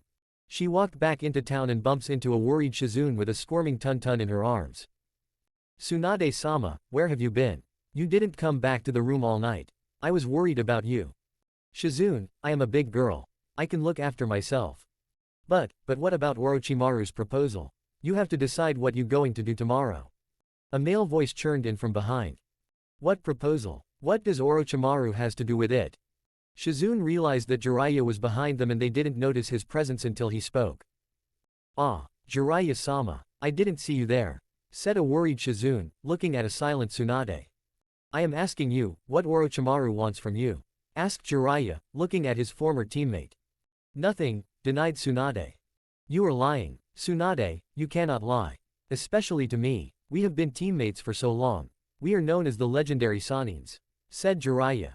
Not about to budge when on the corner of her left eye, she saw Kitsune in the distance, jumping off a high roof. She could tell that he was in a rush. I want to know something from you before I tell you anything. Okay, bargained Tsunade. What do you want to know?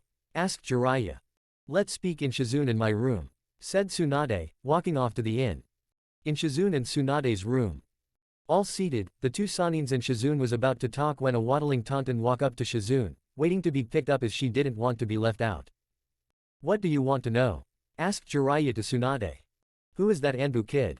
How is he in ANBU, that kid a little too young to be in ANBU? Slow down Tsunade, I thought the same too. What do you mean? Don't you know him? Not really, I only met him a few times. I only know his code name, said Jiraiya.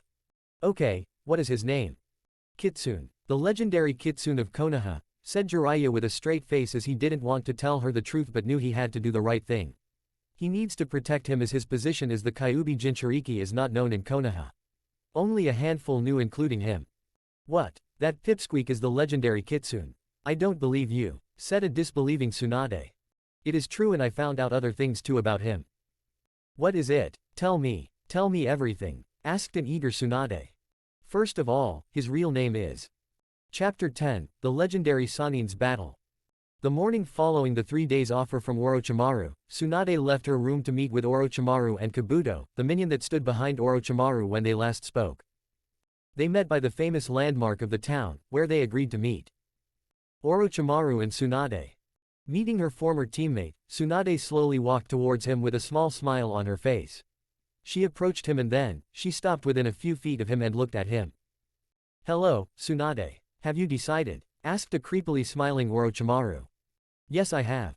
"What is it?" "You can see your loved ones again and I can destroy Konoha or we both lose." Orochimaru. "My answer is." Flashback, evening. After Jiraiya told her, she was feeling torn about her decision so she decided to go for a drink. They left the room. Tsunade and Jiraiya were enjoying some sake at a stall, where Jiraiya started to discuss what Orochimaru had said with Tsunade. He comments that if Tsunade betrays Konoha, he would not forgive her. Tsunade denied any allegations. He tells her that he would kill her himself if she did. As they both drank sake, Tsunade slipped in some powder into Jiraiya's drink unbeknownst to him. A couple of hours later, he collapsed on the counter fast asleep. She left him at the sake stall and went back to her room to stop Shizune interfering by rendering her unconscious. She left the room and ponders on what Jiraiya told her. First of all, his real name is Naruto. He is 12 years old and is now an ANBU. He works directly for Sensei and is currently on a mission. But, I cannot tell you what the mission is as it is classified. Not telling her the full truth as he couldn't interfere. Replied Jiraiya. What is he doing here? Questioned Tsunade. I don't know. Lied Jiraiya. End of flashback. My answer is no. Orochimaru. A chakra-infused fist came towards Orochimaru's face but missed as Kabuto was there to defend him. A stunned Orochimaru looked at Tsunade and said. You made your choice, Tsunade. Yes, things that happened in the past should just stay there. Said a fuming Tsunade. Getting into a battle stance, Tsunade stood there for a few moments when blurs could only be seen as the battle commenced and walls began to fall down around them. Lifting a fist, she punched the ground and cracks appeared, then chunks of rock hit Kabuto and Orochimaru. They fled away from the scene and luring her to follow them. Few minutes later. Reaching a large green field that had nothing in it except a few boulders and mud patches on the ground. The two Sannin looked at each other, then punches and kicks starting to fly and they tried to hit each other. But they missed their targets. Craters started to appear all over the green field as more blurs was seen. It was a high-speed battle between high-level ninjas. Jiraiya and Shizune at the same time. Both person awoke into stiff posture, they both shot up as they remember the last thing they saw was Tsunade. They both got up and left to find Tsunade, when Jiraiya bumps into an incoming Shizune from the inn. Jiraiya-sama, have you seen Tsunade-sama? I cannot find her. She's gone. Asked a worried Tsunade. I know what she is doing. But I hope she had made the right choice. Explained Jiraiya. I hope so too. Glancing at Jiraiya, she was holding a squirming pig in her arms. The little pig was also worried about her mistress. She squealed worryingly. Jiraiya tried to gather his chakra but couldn't control it and tried to use a summon jutsu. Out came Gamakichi, a small red toad with a blue vest. Oheo, Toad Sannin, what do you want? Said the small red toad. Jiraiya gasped. It not you I want. I want a tracking toad. Claimed Jiraiya. Oi, don't make fun of me. I am just as good as them. I may be small, but I can make in skills. Said Gamakichi in anger. Okay then, go and locate Tsunade for me. Asked Jiraiya. Who? Questioned a confused Gamakichi. Jiraiya palmed his face in horror. Tsunade is my former teammate and she is currently missing. We need to find her. Said Jiraiya. Fine, what does she look like? Asked Gamakichi. She is young looking with two blonde pigtails with a very big chest. Said Jiraiya drooling with the image of Tsunade. Shizune, upon hearing this, slaps Jiraiya and tells him. Jiraiya-sama, control yourself. Don't talk about Tsunade-sama like that. Said Shizune. I just was complimenting her. Smiled Jiraiya. Gamakichi, annoyed that the two adults ignored him and shouted. Oi, let's get back to the main issue. You want me to find this Tsunade woman? Said the small toad with a tick on his forehead. Yes, I do. Said Jiraiya. Fine, and left. With nothing to do, the two adults waited for news. Kitsune. Having spent so much time trying to track Orochimaru around the town. He finally found a lead as he tracked Orochimaru's chakra signature in a nearby cave. He enters the cave and found the presence of a fire being previously lit there. He looked around to see if there were any more leads. Not finding anything, he left the cave and found himself looking the town. It was in his line of sight. Fitting the pieces together, he deduces that an injured Orochimaru requires Tsunade to heal his hands. So he would have to look for Tsunade. He left quickly towards the town to locate Tsunade.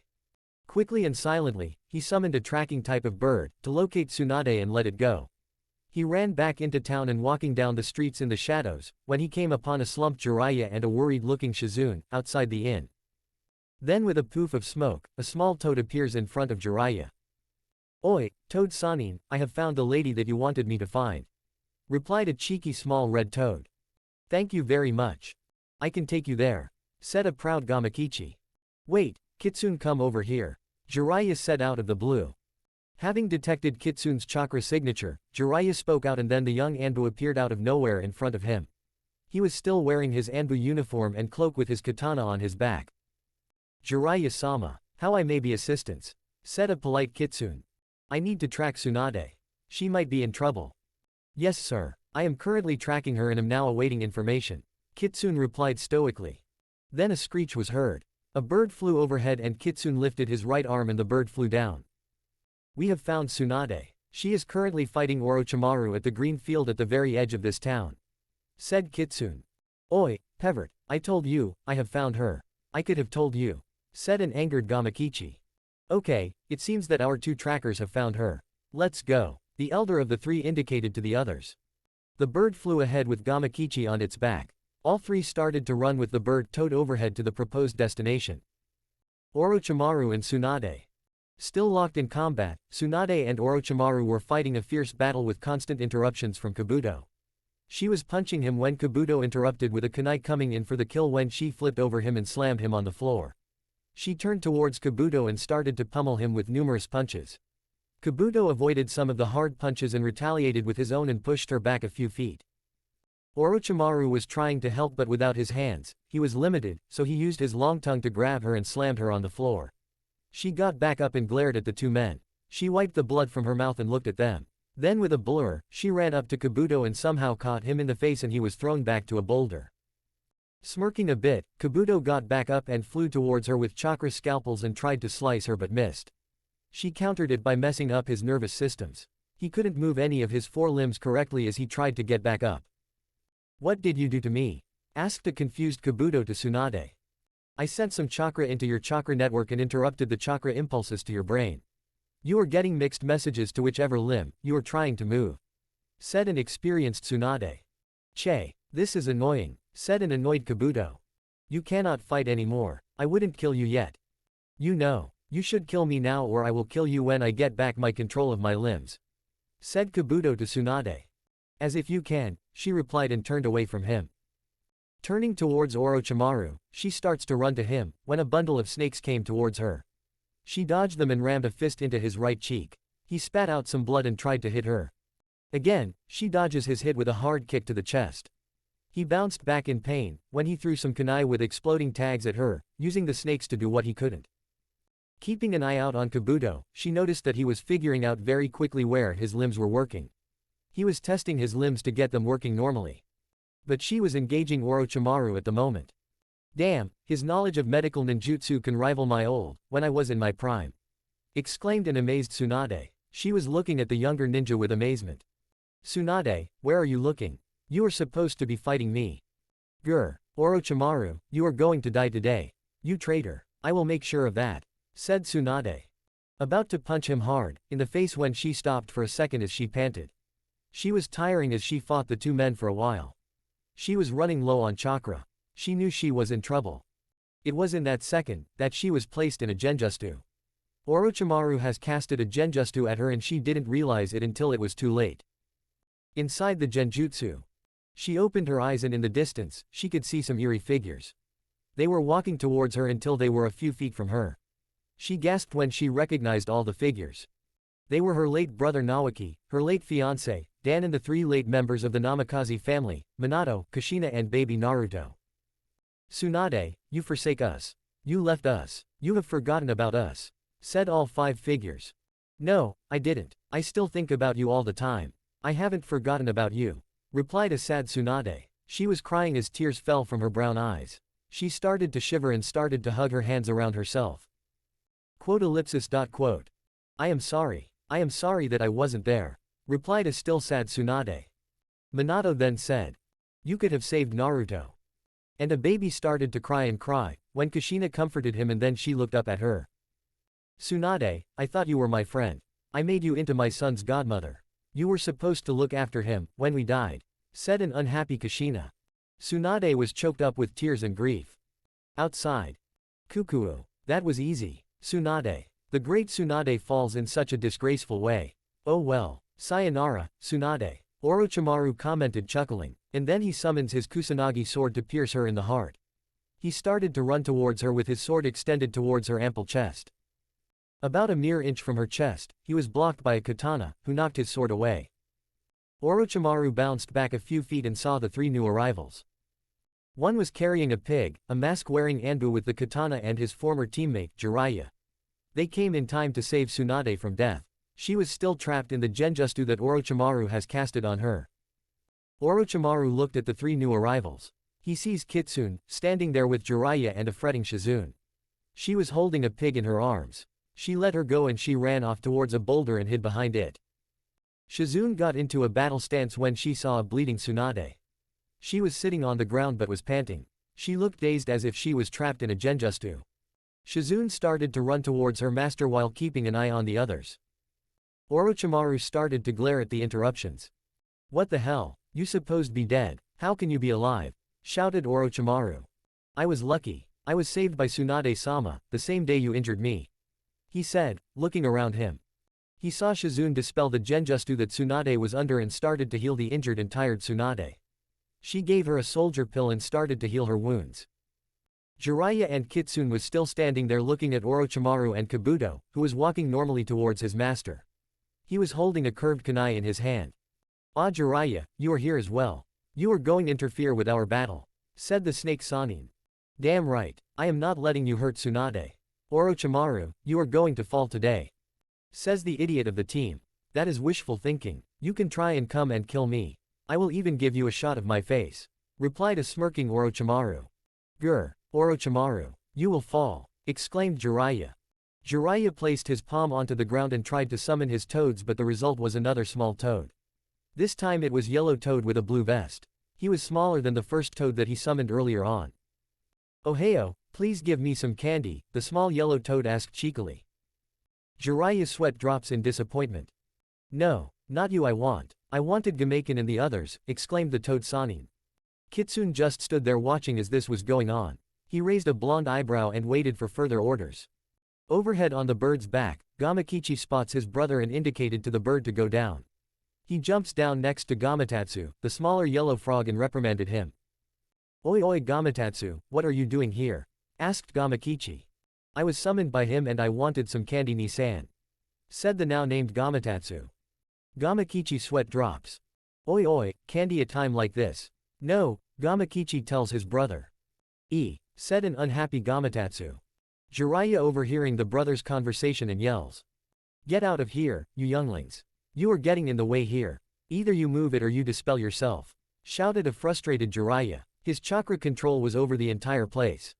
Spying Tauntaun was behind a large boulder, they ran towards her, in fears as Orochimaru was chuckling at Jiraiya's antics. You are still an idiot after all these years. You cannot even summon a decent frog to fight with. Those two pipsqueaks cannot help you, said an arrogant Orochimaru. Oi, we are not pipsqueaks. We haven't reached our growth spurts yet. Just you wait, we will crush you like a pancake, exclaimed an angered Gamakichi. Gamatatsu was rubbing his head as he didn't understand what was happening. Tauntaun was squealing with worry as she could see her mistress sat on the floor. I will show you how it is done. Swiping some blood, he summons a gigantic black snake to face off with Jiraiya and Kitsune. Kitsune, you stay out this battle. I am fighting Orochimaru. He is my fellow Sanin, he is too high of a level for you to fight, commanded Jiraiya. Kitsune about to reply when Orochimaru laughed. He was telling to Kabuto to attack the now defenseless Tsunade and to kill the others. Kabuto nodded and started to advance towards them. Jiraiya-sama, I will defend Tsunade with Shizune-sama then. I will leave this battle with you then. Okay. Protect Tsunade and either kill or capture Kabuto, commanded Jiraiya. He left him there and ran towards the two women. Tsunade, Shizune and Kitsune. Arriving at the women's side, Kitsune got into a battle stance and waited for Kabuto to make his move. Kunais was flying at them from every direction. He batted them away with his katana and tried to stab Kabuto and missed. He got punched in the shoulder when he pushed back 2 feet. He grasped his shoulder for a moment, when a flurry of senbons flew towards Kabuto. Shizune was shooting poison-tipped senbons at him, but he has managed to dodge them all. He was advancing towards Tsunade when a katana was swinging near his head and he had to duck to avoid being decapitated. He rolled away and got back up. He pushed his glasses up and then with a blur a clang of metal could be heard. Kitsune and Kabuto were fighting for dominance when he sneakily cut the right muscle on Kitsune's leg. Feeling the pain, Kitsune fell on his left knee and gasped out in pain. Ah! Grr! Kitsune grasped his right leg. Shizune tried to help by firing more senbons, but Kabuto dodged them all and came towards her, and with a chakra scalpel, he cut her leg muscle. She fell down on the floor in pain. She tried to get back up but failed again. Arrogant in the way he walked, Kabuto walked towards Tsunade with a smirk on his face. He was enjoying the fact that he can get to kill the great Tsunade that can fight on par with his master. Sayonara, Tsunade. Time to die. About to strike the deadly blow, he was intercepted with a porcelain-masked ANBU in front of him. His arm guards on his arms blocked the majority of the force, but it still hit his mask. Kitsune's mask cracked. He tried to punch him in retaliation, while wincing in pain. Ah! Ah! Ha! Make a mistake and then I will kill you, said a smirking Kabuto. Kitsune reined in his lapse of controlling of his feelings. Then with a clear mind, he started to recall all of his training, and then with no hesitation, he blocked all of Kabuto's shots. And he pushed him back to show him why he is the legendary Kitsune of Konoha. He will not go down like that. Kabuto Yakushi, I will kill you. I will not let you live. Getting in a battle stance, he used his katana and rushed him and managed to score a few hits on him. There were some cuts on his arms, legs and torso. They were bleeding. How did you injure me? Said a confused Kabuto. That is a secret. I cannot tell you, Kabuto Yakushi, a traitor to Konoha. I will eliminate you, replied a cold ANBU. The battle commenced for a few more minutes when they were both panting. They were tiring, but they both resisted each other. Shizune meanwhile was healing herself when she noticed the 2 battles and found that Kitsune and Jiraiya weren't doing so well. They were tiring and they needed Tsunade. She looked at her master and found her slumped on the ground. She has been silent the whole time, crying in her own world. She limped towards her to wake her up. Shizune tried to get a reaction from her master, when Kabuto was suddenly in front of her and punched her out of the way. She got hit. Tsunade-sama, wake up. Wake up. Ah! Shouted Shizune on the ground. She was unconscious. This is it. Sayonara, Tsunade, no one to save you now, replied Kabuto. No you don't, replied a cold voice.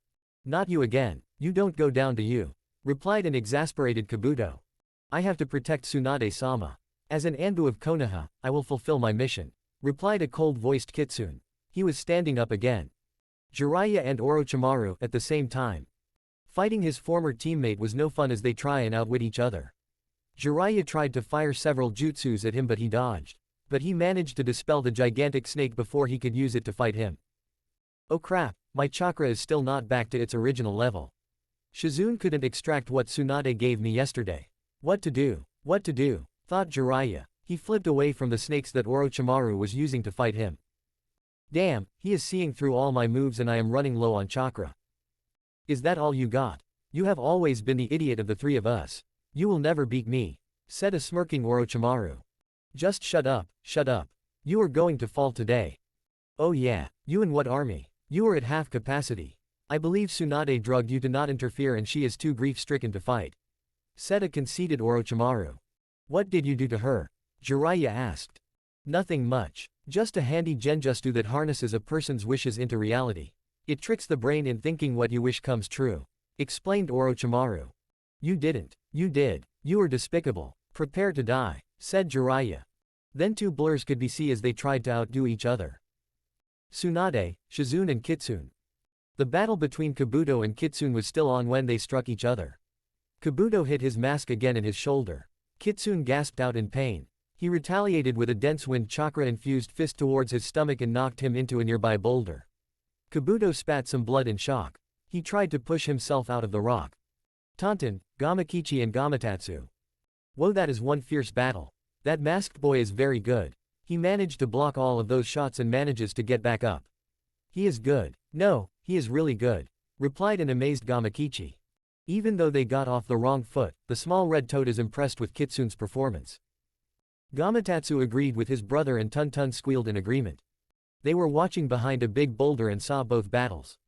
Meanwhile Kabuto used his regeneration skills to regenerate his body and got back up. He faces off with Kitsune again, and then punches and kicks flew again. They were in for the kill. This went on for a few more minutes in reality. Finally, Kitsune struck him again and he flew towards Orochimaru and Jiraiya. He was stopped by Orochimaru's snakes. He was in their direct path. He was caught by the snakes and placed on the ground. He started to regenerate his body to normal. Orochimaru glared towards Kitsune and summoned his Kusanagi sword and flew towards Kitsune. Jiraiya reacted late and chased after him but was too late, as Orochimaru stabbed Kitsune through the stomach. He gasped and spat out blood. "You snake Orochimaru, I will not fall like this," and tries to get back up again but fails as his body felt numb from being stabbed. Orochimaru starts to smile evilly. "The legendary Kitsune is going fall today. This is the end of you, kid." "I don't think so. Orochimaru, this won't stop me," replied a hurt Kitsune as Orochimaru pulled out the blade, Kitsune wincing silently in pain. Orochimaru about to strike again, when Jiraiya came in and moved him out of the way and he noticed that his female teammate hasn't moved yet. Shizune and Kitsune are on the ground. They were in trouble.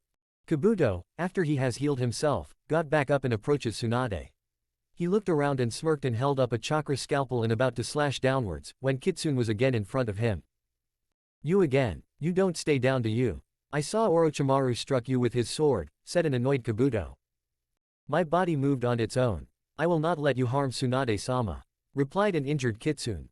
"I am going make sure you die this time. You will die today, Kitsune." Both rushed each other and they both struck each other in the chest area and Kitsune fell down on the ground. Kabuto has stopped his heart. He turned to Tsunade before falling on the ground dying. Tsunade, seeing the action of the courageous ANBU that saved her life 3 times, now reacted when Kabuto tried to strike her down. She caught hold his hand and twisted and he yelped. "You will regret that. You will not hurt him again." She threw him and he hit the same boulder. He fell on the floor. "Ah, I cannot regenerate my body. I used up all my chakra. I need to get up." Trying to get up, he failed and watched from his spot and made a rude comment. "He isn't going to live. He is too wounded to be healed. Ha ha ha. Demare, you be quiet, I am going to heal him." Spying a conscious Shizune, she commanded her to watch over Kabuto. She nodded and stood next to her. Tsunade flipped Kitsune over and placed her head on his chest and heard no heartbeat and losing blood by the second. She gasped and opened his cloak and saw his ANBU uniform. She then saw the necklace that she hasn't seen for 12 years. She has given it to her godson, baby Naruto, at his birth. He was supposedly buried with it. Why does this ANBU agent have it? No, he can't be. No, he is dead, she thought. I have better saved him first and when he wakes up and gets him to answer my questions. Still thinking of the necklace, she went to work to filter out the poison and to restart his heart. Coughing after a few minutes, Kitsune's heart and wounds was healed by Tsunade. She sat back on her knees. Kabuto was amazed that she managed to cure Kitsune that easily. The great Tsunade has managed to save that ANBU. That is what you get when the legendary slug Sannin can heal anything, said a coughing Kabuto. He was still on the floor with Shizune guarding them. Then Kitsune's mask broke to reveal blonde hair as bright as the sun, with whiskers on both cheeks but with blue eyes but was cold as ice, instantly recognizing only 2 people have that specific coloring of hair and eyes. She knows the person before her was her godson whom she thought had died a long time ago. Tsunade embraced her godson Naruto in her arms and cried with tears. Naruto, unfamiliar with the situation, questions what was going on. Unbeknownst to him, he started to shed tears as well. He has never felt these emotions at all. What is this? Whispered Naruto before he fainted into blackness.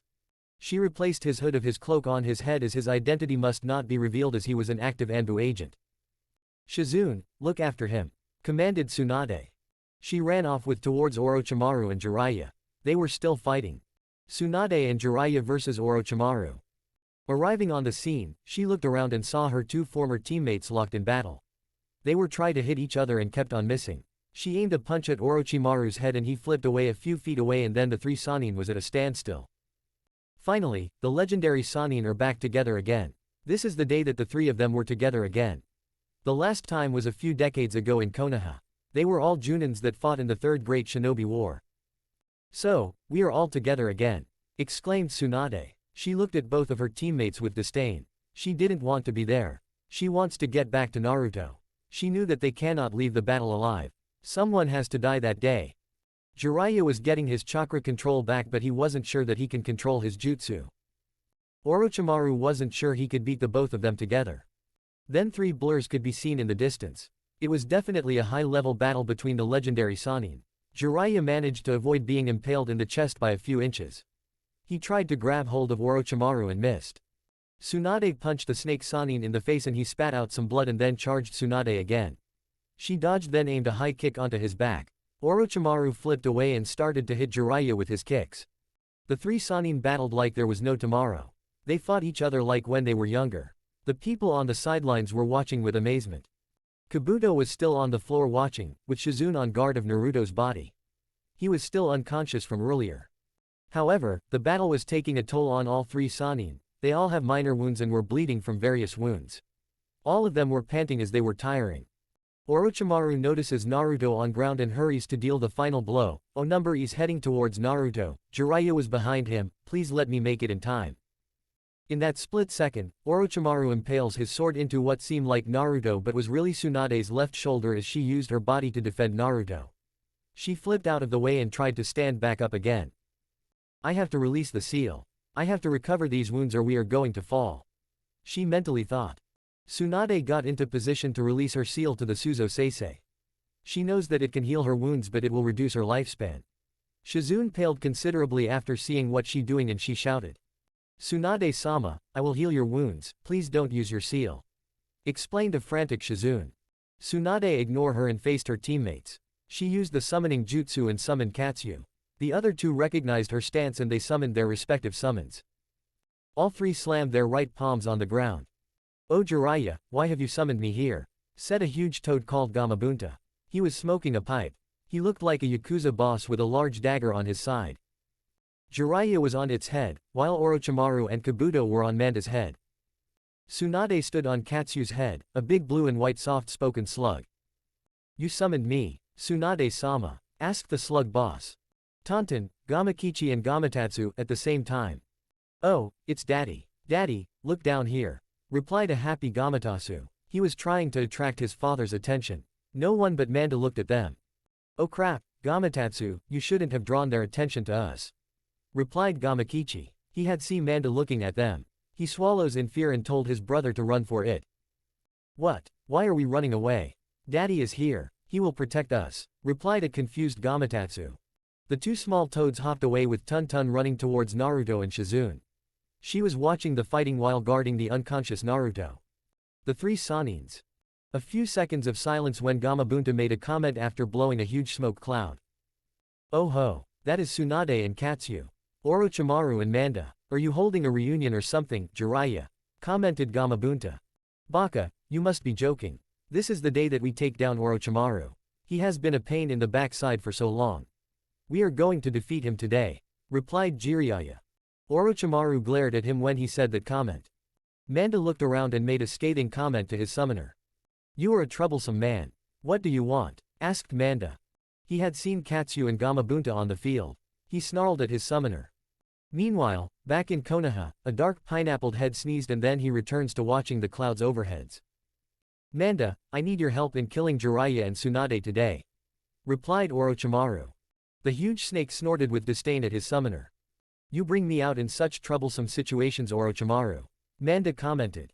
Orochimaru was silent. Fine, I want 100 offerings after this. Suggested Manda. Jiraiya, you are so troublesome as well. Gamabunta said. Tsunade on Katsu's head glared at her former teammate and then she looked at Jiraiya.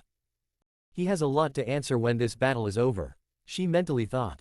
The 3 summoners remained quiet while their summons was having a conversation below them. Gamabunta, smoking his pipe exhaling in front of Manda snarled at him calling him, you dry out old toad, you want to fight. Gamabunta retorted back with a comment of, I always wanted a snakeskin wallet. Getting ready to draw his dagger while Katsu remained quiet like her summoner. The 3 summon waited when the wind suddenly dropped. And then Katsu spat some acid at Manda. He dodged and coiled itself around Katsu, squeezing her.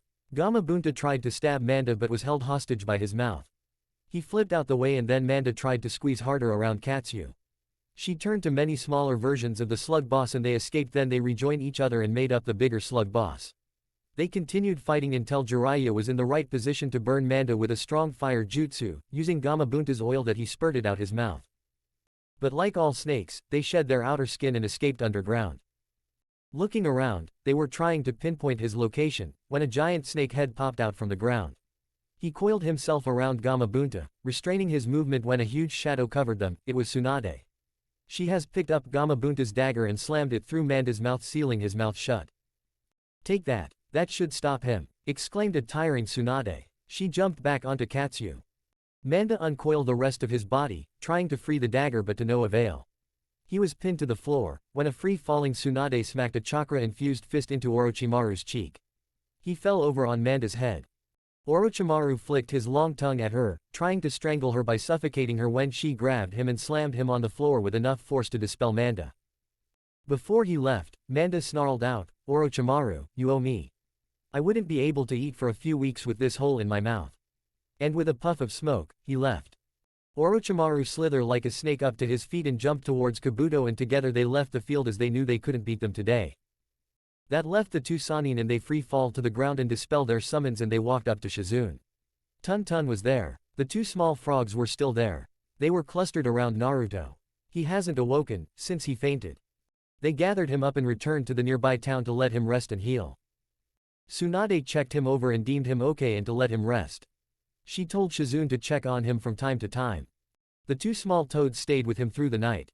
Meanwhile, Tsunade has pulled Jiraiya into her shared room with Shizune. She pushed him onto the bed. She started to pace up the room after a while. She was fidgeting a lot when she exploded at him. "I think you have something to tell me," she asked him, looking at him. "What do you mean?" asked Jiraiya, confused. "Who is Kitsune exactly? Is he Naruto?" she asked. He started to squirm and he looked away from her. "I don't know what you mean," he replied, not answering her question. "I'm not stupid, Jiraiya, don't lie to me. Is Naruto dead or alive? Is Kitsune Naruto?" She questions him with a death glare. "How did you know who Kitsune was?" he asked her. "He was wearing a necklace that I gave Naruto as a baby. He had it around his neck. Then I saw his face and his coloring is the same as Minato's. He also had the markings of being a Jinchuriki as well. So that means Kitsune is Namikaze Uzumaki Naruto," explained Tsunade. "So, you have found out Kitsune is Naruto then," explained Jiraiya. "You knew and you didn't tell me until I have to find out this way," exploded Tsunade. She lifted her fist and then restrained herself. She still has questions that need to be answered. "Did you know he was alive all this time?" she asked him with controlled anger in her voice. "No, I didn't. I only found out about a week or so ago. Sensei lied to me and you. He hid Naruto from us and had him in working in ANBU all this time. I was brought in by Sensei to fix his seal after the Chunin exams. Then, we spent an evening together at his home," answered Jiraiya. He was shivering from the glare that he was getting, and then he looked at his former teammate in the eye and waited for further questions to be asked. "What do you mean his home? Does he lives at the Namikaze house?" she questioned him. "No, but Sensei is letting him live there with a guardian." He tried to squirm away from the topic. "A guardian? Who is this guardian? Do we know him or her? They have no rights to being Naruto's guardian. We should be there to look after him as his parents are now dead," exclaimed Tsunade. She was livid with the idea that someone else was looking after him while they was misinformed all these years. "About that, his guardian has more rights than we do. He practically came back to look after him," said Jiraiya. He knew she is going to explode with the suspense. He knew that he had to tell her about Minato. "Who is it?" she asked him. "Tsunade, what I am going to tell you is a SS rank secret that Sensei allowed me to tell you. So, don't say anything until I have finished, okay?" Jiraiya said with a warning in his eye. He was being serious all of a sudden. "Fine, go on. What is it?" Tsunade huffed with exasperation. "That guardian is Minato. He was resurrected by Orochimaru, using a forbidden jutsu during the invasion at the Chunin exams. He was there, with your late ancestors fighting Sensei and Naruto. But then the Shinigami appeared and took away your ancestors and spared Minato. The truth was then revealed to Minato, I and Naruto. Only Sensei and the three elders knew about Naruto's identity. They hid it from the rest of the village for the last 12 years.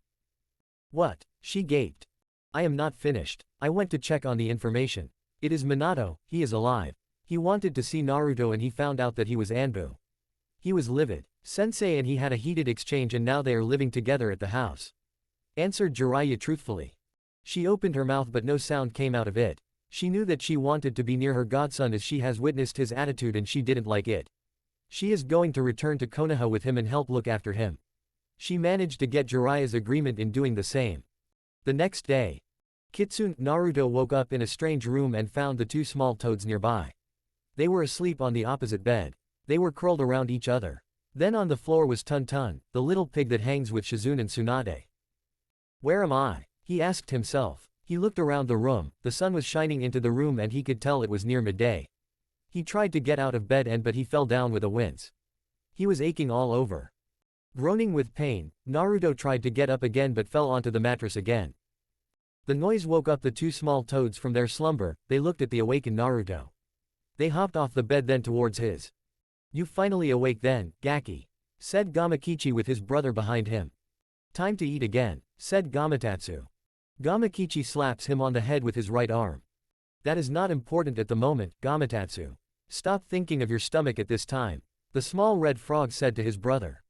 Naruto watched the brothers' interaction and silent chuckled about their antics, but didn't understand the feeling. He was alien to this sort of conversation. Then a loud squeal was heard. It seems that Tun has woken up. She squealed at the others and then moved to the door. How she opens the door, nobody knows. She left the room to find Shizune. The three males watch her leave when Gamatatsu asked him. Iniki, do you have any candy?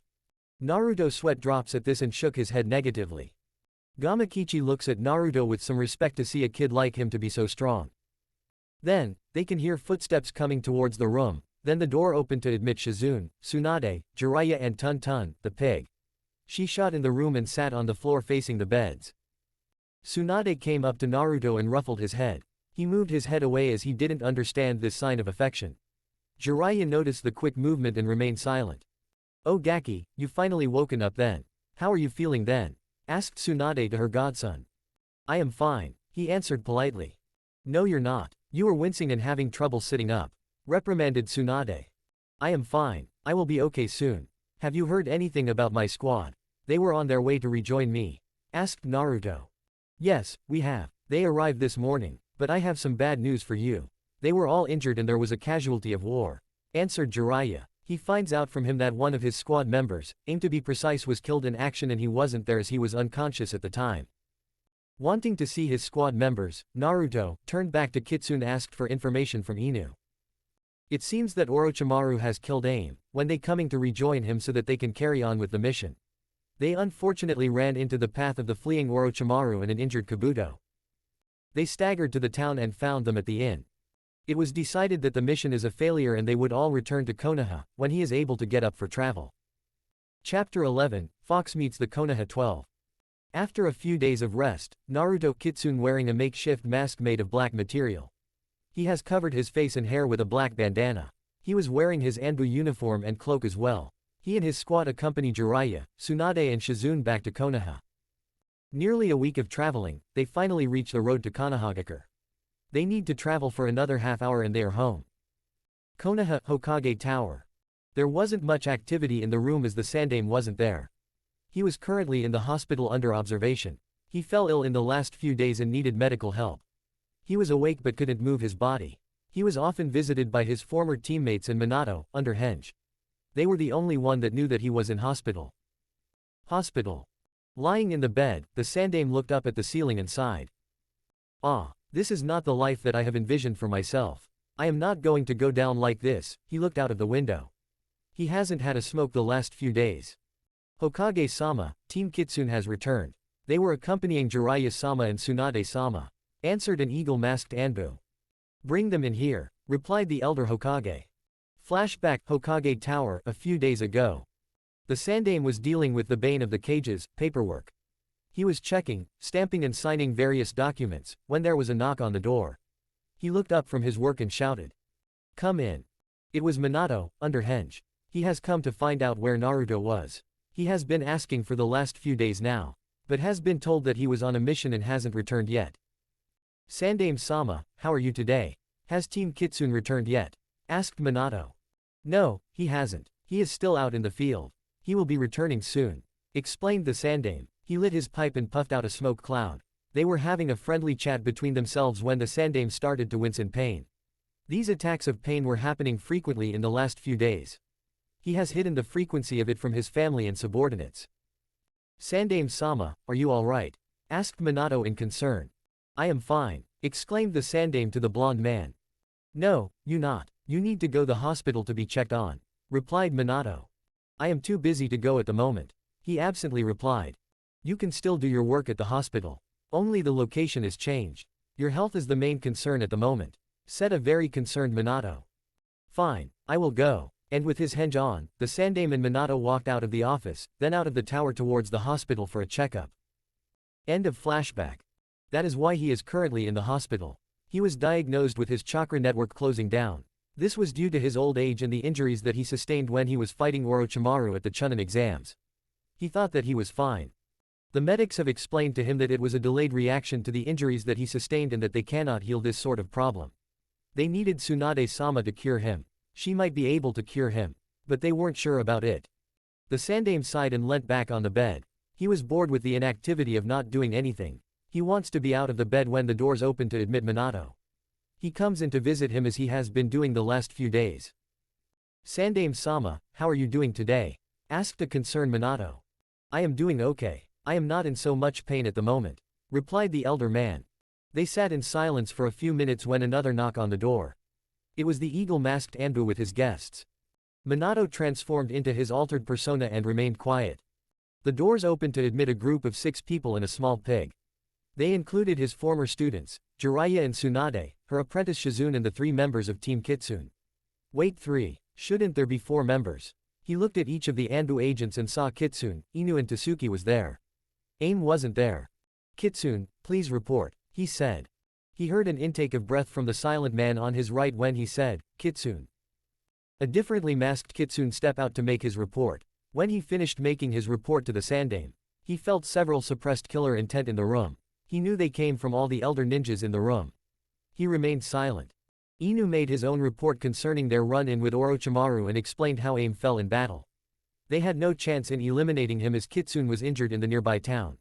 They were just unlucky to meet him before they could rejoin their captain. Then, they rejoined him and then accompanied the 2 Sanins and Shizune back to Konoha. Okay, you are dismissed. You can go back to ANBU headquarters and await your next mission. Kitsune, you wait outside the room, commanded the Sandaime. Kitsune bowed in respect to the elder Hokage, the 2 Sanins, Shizune and his father. He knew he was there but was under the usual henge. They haven't announced his return yet but there has been rumors flying about amongst the high-level ninjas. He and his team left the room. Jiraiya sealed the room as what they need to discuss was top secret. They were the only one excluding the elders knew about Naruto Kitsune. Sandaime-sama, what is the meaning of this? You sent Naruto on an S-rank assassination mission. Orochimaru to be precise. You must be mad. He is not strong enough to beat him yet, said a very concerned and furious Minato. He is strong enough but he is lacking in something that is preventing him from advancing further. I don't know what it is, commented Jiraiya to his sensei. Meanwhile, Tsunade was looking at the unfamiliar man then she made her connection when he spoke with parental concern for Naruto. She gasped. You are Minato, aren't you? You are alive, asked Tsunade, entering into the conversation. The people in the room, all gasped at her announcement. Then, the Sandaime sighed and answered her. Yes, it is Minato. He is back but I don't know how long he has. Orochimaru's Edo Tensei no Jutsu has various mysteries behind it, somehow it allowed Minato to remain here. Minato answered his question, Sandaime, I suspect that Jutsu will only allow a certain amount of time to the one revived. Time, how long Minato? Asked Tsunade. I suspect the remaining time I have left is not long because I think it depends on the amount of chakra this body has to maintain the Edo Tensei, as I have about 1/2 of my chakra left. Can't you recover the lost chakra? Replied Shizune. Minato nodded in disappointment. What happens when you run out? Asked Jiraiya. I suspect I will return to afterlife and disappear, replied Minato. Everyone shocked at this revelation wanting it not to happen but it was inevitable Minato was already dead. What about Naruto-kun should he know about this? Asked Shizune. Not yet, when the time right, I tell him myself, Minato, for now we should keep this a secret from Naruto and everyone. The Sandaime agreed this was best but the others were skeptical. Kitsune came into the room. Kitsune, please accompany Jiraiya and Tsunade to their lodgings then you are dismissed. You can go home with Minato, commanded the Sandaime. Yes, Hokage-sama, replied Kitsune. About to leave the room. Wait sensei. Let me have a look at you first. Pleaded Tsunade. Few minutes after examining the Sandame's health. Walking through the village, Kitsune and the transformed Minato accompany Jiraiya, Tsunade and Shizune to their lodgings as the Senju house was closed for many years. They were staying at an inn until a genin team has opened up the house and cleaned it for their usage. It was too dirty and dusty to live in. On the way, they encountered Team 10, with their Junin sensei, Asuma Sarutobi.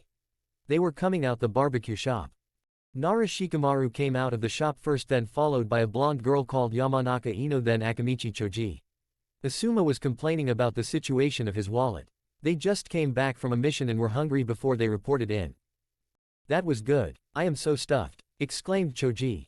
It was always good with you concerning your stomach, retorted Ino.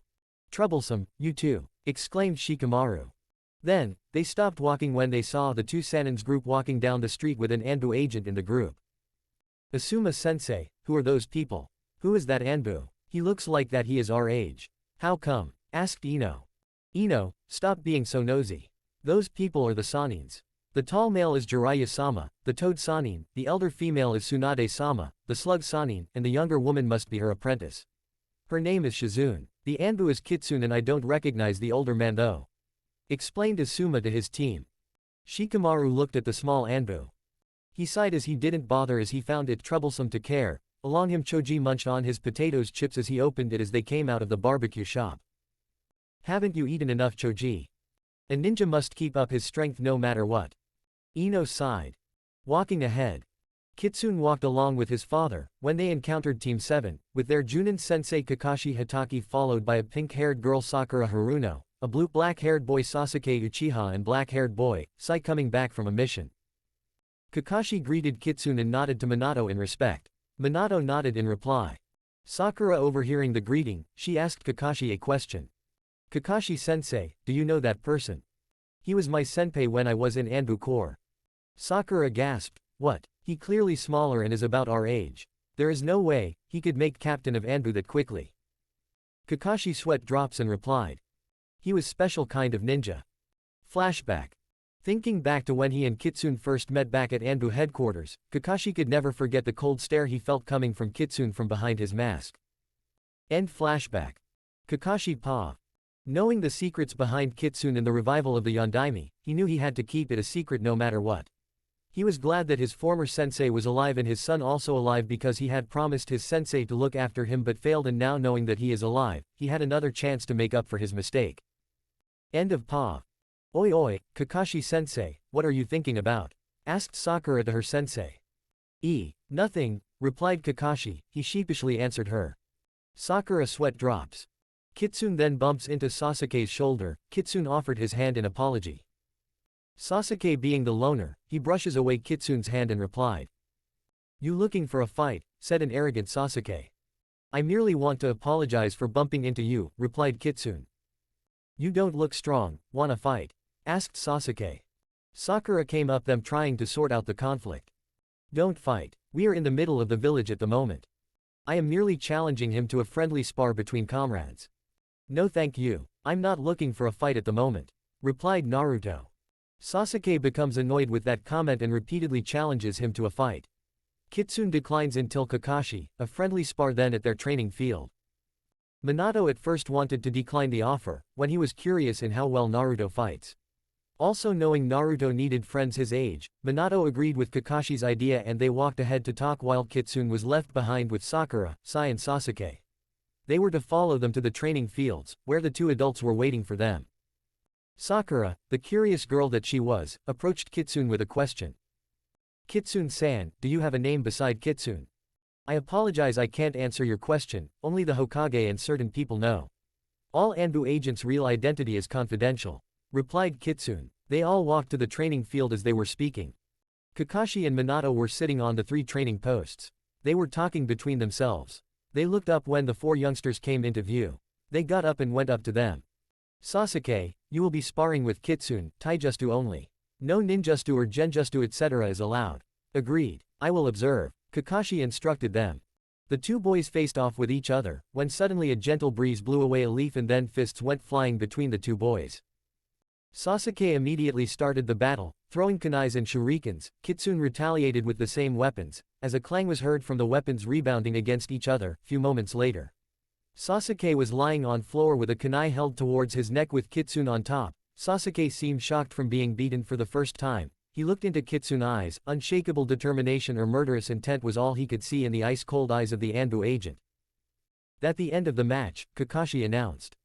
Sasuke, unsatisfied with the result, demanded the match continues. Kakashi could not allow it in regards as the winner was clearly Kitsune. Sasuke, unsatisfied, clenched his fists in frustration and walked away in silence. Sakura was awed with respect before running to catch up to Sasuke. Sai was not far behind. Kakashi was clearly impressed by Kitsune's strength but was a little worried about how the match ended. He was glad he stopped the match before anything else happens. A second longer would result in someone getting hurt. He bowed in respect towards the Sanins before leaving.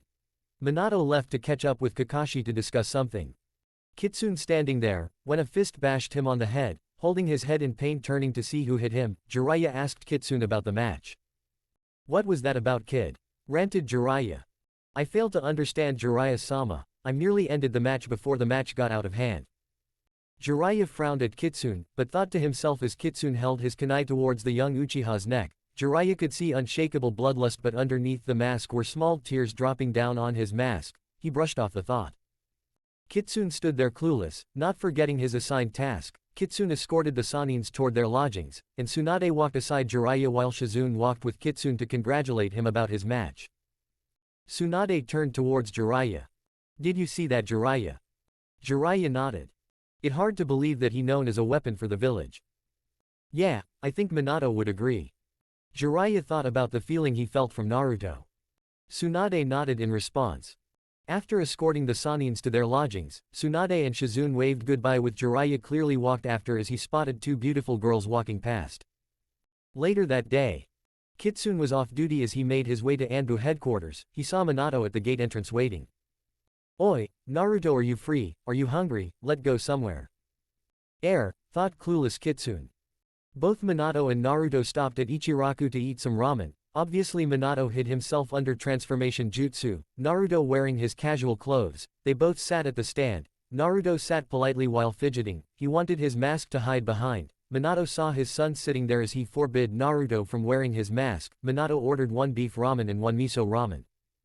Ayame handed Minato his bowl, then handed Naruto his bowl of miso ramen. Ayame noticed how cute Naruto was, thinking he was a ninja. As she sees various ninjas all the time, she thought she would have noticed someone with bright blonde hair and blue eyes being around. "I haven't seen you people around here often," asked Ayame. "Well, we don't get out much," replied Minato. "Is that right? Well, enjoy your ramen," said Ayame. Ayame turned her head to see the boy next to dark brown-haired man. She noticed the boy slowly eating his ramen as he found it foreign to eat. She still blushed before turning around to bring another round of ramen. Naruto seemed clueless at the expression of Ayame. He blushed a little to how pretty the girl was and he was deciphering the ramen he was eating as it seemed foreign to him, but he enjoyed it as he ate it. Minato noticed his son's expression and smiled. His son had gained something as emotion. After filling their stomachs with ramen, both Minato and Naruto walked together. When Minato heard a laugh he recognized, he knew it was Jiraiya in his usual behavior with beautiful women. Giddy in all aspects, Minato sweat drops knowing his former master antics. He walked into the shop towards Jiraiya while Naruto waited outside. Jiraiya instantly recognized the person in front of him. He smiled and turned to the two beautiful women he sat with. "I'm sorry ladies, I have urgent business to attend to, but do not worry, I'll be back sooner than you think." "Ahaha, Jiraiya-chan, you are so sweet, goodbye then." "You hurry back, okay Jiraiya-chan." "You got it, ladies." Outside the shop. "You never change, sensei." Jiraiya rubbed his head in embarrassment, knowing his former student knew everything about him. He saw Naruto waiting, and he greeted Naruto. "Oi, Naruto, how you doing?" "Please, Jiraiya-sama, refrain from calling me that." Jiraiya frowned, punches Naruto on the head. Naruto rubbed his head in pain. "You stop with the formalities, okay? Your name is Naruto, isn't it?" Naruto sweat drops at the serious Sanin, then walked on ahead. Minato walked behind with Jiraiya alongside him. Naruto walked further up the streets, suddenly bumping into a girl. He offered his hand in apology. He instantly recognized the girl to be Hinata Hyuga, and he didn't know how to react without his mask. He was exposed. He stood there clueless. Hinata got up, brushed herself off, then turned to the person who helped her up. she immediately blushed. She saw a boy with blonde hair bright as the sun and eyes blue as the azure skies. She didn't recognize him from anywhere. Naruto stood towards her. I apologized for bumping into you, miss, said a nervous Naruto. It my fault, I wasn't paying attention myself. I haven't seen you around here often. I'm Hinata Hyuga, what your name? Naruto was thinking he already knew her name but realized she doesn't know him. He couldn't risk his identity as the legendary Kitsune to someone. He instantly thought to use his other name in spur of the moment. Call me Naruto. Naruto-kun, what a nice name. Naruto blushed at the comment he just heard, thinking how to deal with this new feeling he was experiencing. Then a voice was heard. Oi Hinata, shouted a young Inuzuka voice. Naruto recognized the voice as Inuzuka Kiba. As Kiba came into view, he ran towards Hinata and says, Hinata, Kurenai-sensei is waiting for us. I am sorry, Kiba-san, said Hinata, still blushing like a strawberry.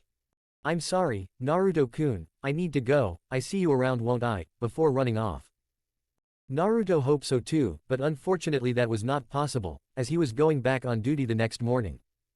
Elsewhere, Hinata was walking aside Kiba to meet Shino and Kurenai-sensei at their meeting place.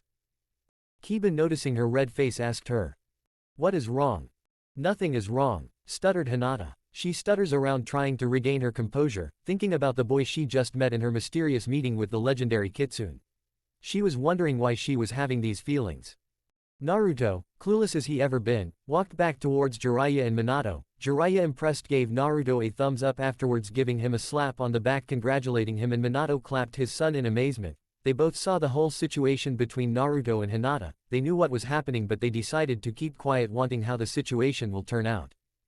Naruto immediately brushed off the situation as he failed to understand it, but felt he wanted to meet Hinata again. Later in the day, Naruto parted ways with Jiraiya and Minato as he had work in the morning. He slumped on his bed, staring at the ceiling, thinking about the many things that happened today. He could not hide behind the thing he cherished most. His mask, the ramen shop, the uncanny relationship between Jiraiya-sama and the Yondaime, and especially his encounter with Hinata. The more he thought about Lady Hinata, the more he wanted to see her again. He fell asleep soon after. Next day, early morning. Kitsune woke up, feeling more back to himself. He changed into his ANBU uniform and teleported toward Hokage Tower for his orders. The Sandaime was expecting Kitsune to appear. Few seconds later, Kitsune appeared in front of Sandaime awaiting his orders. Ah, Kitsune, I'd been expecting you. I here to receive my orders, Hokage-sama. There will be no more orders. Hoping to hear him wrong, Kitsune asked Sandaime, please explain, Hokage-sama. As of now, Kitsune, you are no longer of ANBU and you are now a Junin. But Hokage-sama. There will be no objections regarding this matter. Not at all, Hokage-sama. Naruto disappeared in a poof of smoke. The Sandaime smiled and puffed his pipe. The door then opened to reveal Minato and Jiraiya smiling and wanting to hear the news. The Hokage nodded, it is done. Great, Hokage-sama. Good to hear, good going, old man.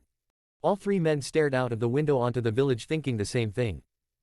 Elsewhere, Naruto was dealing with the decision of the Hokage. As of now he was no longer ANBU and captain, but he could not go against the Hokage decision no matter what. He told his team of the details, then packed away his ANBU uniform and put on the standard uniform for Junins. He seems very exposed, wearing something very foreign. He spotted his mask on the table. He picked it up and stared at it for a moment before going to Hokage Tower. He walked through the door seeing Minato beside the Hokage.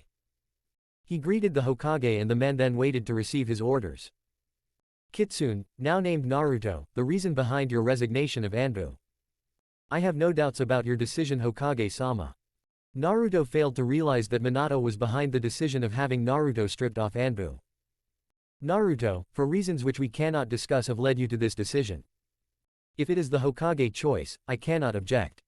Naruto, as of now you will be called when the need arises. Yes, Hokage-sama. Okay, you are dismissed. Naruto opened the door and walked through the door. Down the hall Kakashi was seen walking up. Naruto was walking past. Kakashi spotted the young person walking past. He turned his head. The young person did the same. Kakashi did not recognize the person but saw only the cold blue eyes. He felt this strange sensation somewhere before, but thinking where he felt it from, Naruto hurried on. Kakashi was about to enter the Hokage room when Minato came through the door. Excuse me, Kakashi. Minato bumped into his former student. Ah, sensei. Kakashi greeted his master. Minato called him in the Hokage room to discuss some matters. Naruto was walking down the street, thinking, what was Lord Hokage thinking? Taking him off ANBU, there are likely to be consequences for this decision. The safety of the village has always been his duty and goal, eliminating all threats was his job. He was more confused than ever. He carried on walking until he walked past Ichiraku. The Yame instantly recognized him and called him over. Hey, you that boy from yesterday, come over here and have some ramen. Naruto thought what harm could come from eating some ramen. He walked in and ordered some miso ramen. As he ate some ramen, Iyame could notice that something was bothering the young boy. Iyame offered him some advice. You know, if something bothering you should talk to someone about it. That is not possible, as I have no friends. How sad. What about the man who was with you yesterday? Our relationship isn't that close. That's so, there's something I've been meaning to ask you. What your name? Call me, Naruto. Well then you can me Iyame ni-chan. Okay Naruto-kun. Iyame smiled at Naruto. Okay. Naruto felt a similar sensation, but it was a different feeling when he first met Hinata Hyuga. He couldn't express his emotions properly. He paid for his ramen and walked off in a hurry. He walked and walked until he reached a training ground fitted for taijutsu training. He walked towards a training dummy and started punching, kicking the dummy in frustration. He was thinking about the many things he could not understand. He kept on punching the dummy until they were mangled. Hours later he fell down leaning on a tree, exhausted, to take a breather. He stared at the sky thinking, then fell asleep. Next team guy came in. A black-haired girl Ten, a black bob-cut-haired boy Rock Lee, and black-haired boy Neji with their Junin sensei made a guy coming back from a mission. Lee, who couldn't resist an extra period of training after a mission, he hurried towards the training ground. He was looking forward towards the training, then he stopped to see that the training ground had already been thrashed. Guy sensei came in a hurry, with Ten and Neji close behind. They all could see all the dummies was mangled. Who have done this? Thought Guy. What happened here, Guy sensei? Don't know, Lee. Someone must done this, replied Neji. Look there, there's someone over there, shouted Ten. Ten pointed at the figure in the distance leaning on the tree, a boy with blonde hair. They didn't recognize him at all. They walked toward the figure, noticing that he was asleep. They walked closer to see the person was wearing a standard Junin uniform, but the main thing was the person looked younger than themselves. They all were thinking why a youngster would been wearing a Junin uniform. Feeling their presence, Naruto woke up and jumped onto a nearby tree branch. He looked to see who was there. He recognized one as Maida Guy, the other is Neji Hyuga, a member of the Hyuga branch family, third is Rock Lee, Guy self-proclaimed #1 student, and lastly Ten, the person who relies on ninja weapons. Oi you, I haven't seen you around here. What your name? Asked Guy. Naruto remained silent. Oi, why don't you answer, Guy sensei? Asked Lee. Naruto still remained silent, then spoke. I apologized, the name is. Naruto heard a summon call, then disappeared in a poof of smoke. Wait, we did not get your name. It was too late, the figure had already left. Ah, we did not find out who he is, sighed Ten. It seemed that way, replied Neji. Yosh, and another rival has appeared. What you talking about, Lee? If that person responsible for all this damage, he must be strong. Ten thought about it for a second. The damaged training ground and the mysterious stranger instantly come to the same conclusion as Lee. Guy walked towards one training dummy and notices how thrashed it was. It seems it was damaged through rage. He then brushed off the thought and walked on back to the village. Ten, Neji and Lee follows after him. Lee seemed disappointed as he could not get any extra training. Ten pointed out to Lee, with the training ground thrashed, they couldn't train anyway. Neji remained quiet. Chapter 12, Akatsuki looms the horizon. Outside the village border, two shadowy figures gazed upon the peaceful village. After the invasion of Konoha, Itachi and Kitsune infiltrated the Konoha to find any trace of the container of the nine-tailed demon fox. Before searching, the two quickly stopped for tea after a suggestion from Kitsune. While there, however, their uncommon clothes drew the attention of Kakashi Hatake, who had Asuma Sarutobi and Kurenai Yuhi follow them. Itachi and Kitsune nearly managed to escape the village, before Asuma and Kurenai managed to catch up with them in time. When the two revealed their identities, Itachi and Kitsune were quick to battle Asuma and Kurenai after they refused to leave. Despite their high ranks of Jonin, Asuma and Kurenai stood little chance against the two Akatsuki members. However, the arrival of Kakashi managed to keep Asuma and Kurenai from receiving any major injuries. After a short skirmish with Kakashi, Itachi activated his Mangekyo Sharingan and used Tsukuyomi to attack Kakashi's mind and spirit, which seems like eternity but in reality was a few seconds. "What are you looking for?" Kakashi staggered from the pain trying to stay conscious. "We are looking for the fourth Hokage legacy," muttered Itachi. Kakashi was shocked as he heard Itachi muttering, "Naruto." Flashback. Kakashi and Jiraiya discussed matters regarding an organization called Akatsuki which Orochimaru joined since his defect from the village and now had left just recently. Now that Naruto was alive, Akatsuki will target Naruto for certain. Jiraiya and Kakashi discuss what preparations needed to be done. Itachi ordered Kitsune to kill Asuma, Kurenai and Kakashi.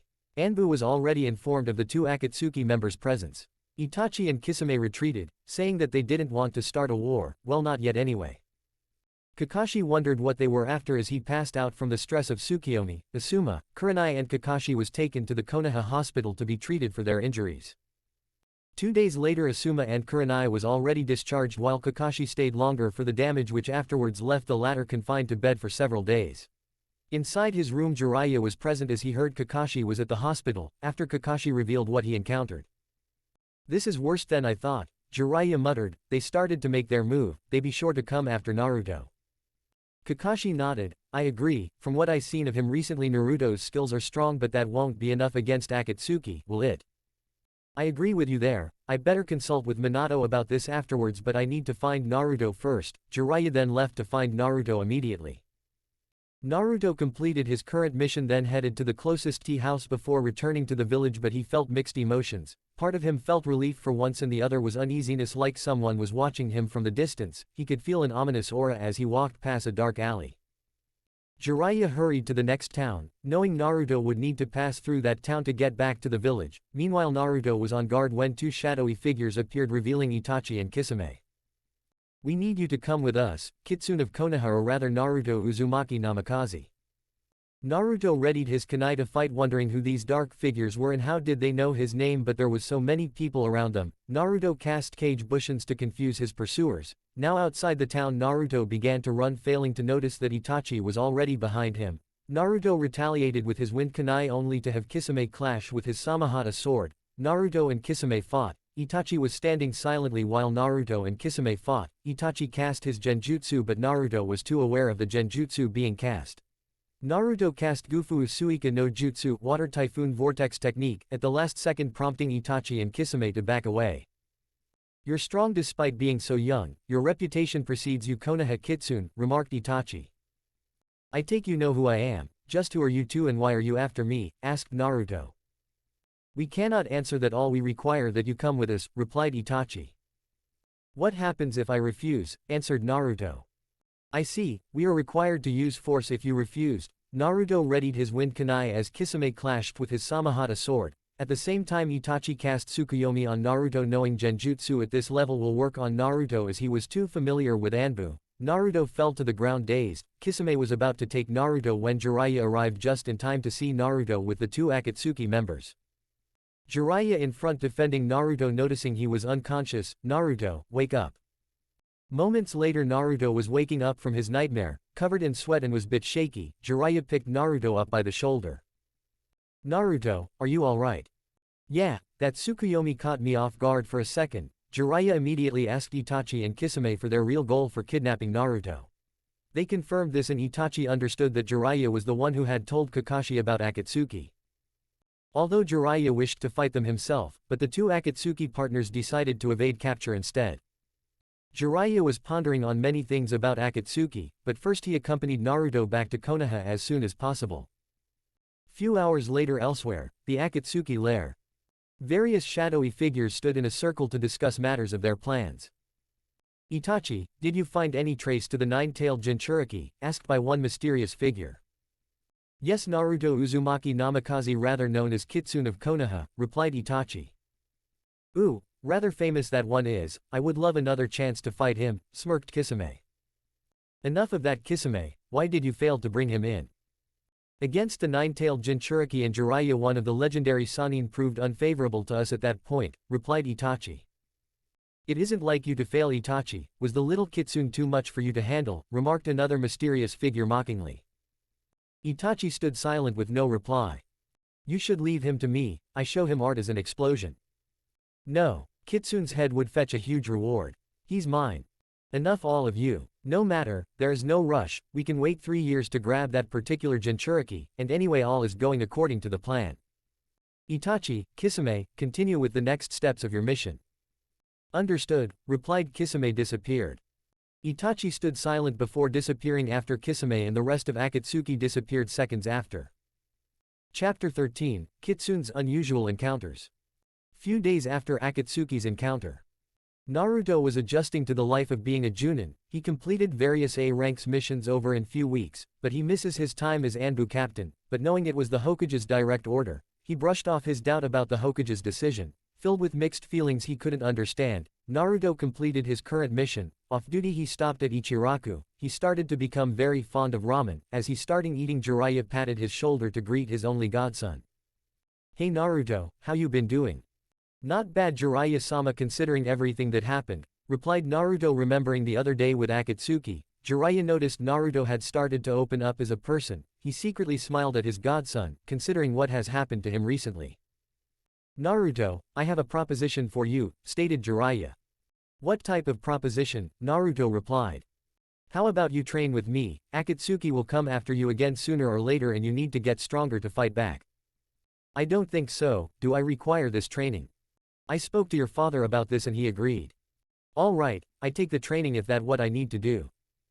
Okay, meet me later at the village gate. I need to make some preparations first. Naruto wandered the streets failing to notice the many young girls around staring at him. He could hear them whispering, that boy really cute, haven't seen him around here before, wow is that boy already a Junin at such a very young age. Naruto was unfamiliar with the various social conversations going on around him. He continued walking till he passed near a tea house where he saw Kakashi and Guy were up to their usual antics of who were the better ninja. The score is 50-49 Kakashi, sighed Guy, not to worry, my springtime of youth will beat you. Having a game of Jenkin, Kakashi won using scissors, beating Guy's paper. Another match. Kakashi, demanded Guy. Kakashi sweat dropped at Guy comment. When he noticed Naruto walking further on, Guy noticed him a second later. Hey, it's you, didn't introduce yourself last time we met. I apologize, the name Naruto, Guy-san. Naruto then turned towards Kakashi. Kakashi-san, can we talk in private? Of course Naruto, see y'all later Guy. Guy stood there astonished as Naruto and Kakashi walked away. He was thinking the same young boy he met a while ago. Wait, that kid was wearing a Junin jacket, how is that possible? Guy thought for a second when Kitsune suddenly came to his mind. He compared both their sizes when until something dawned on him, Naruto is Kitsune.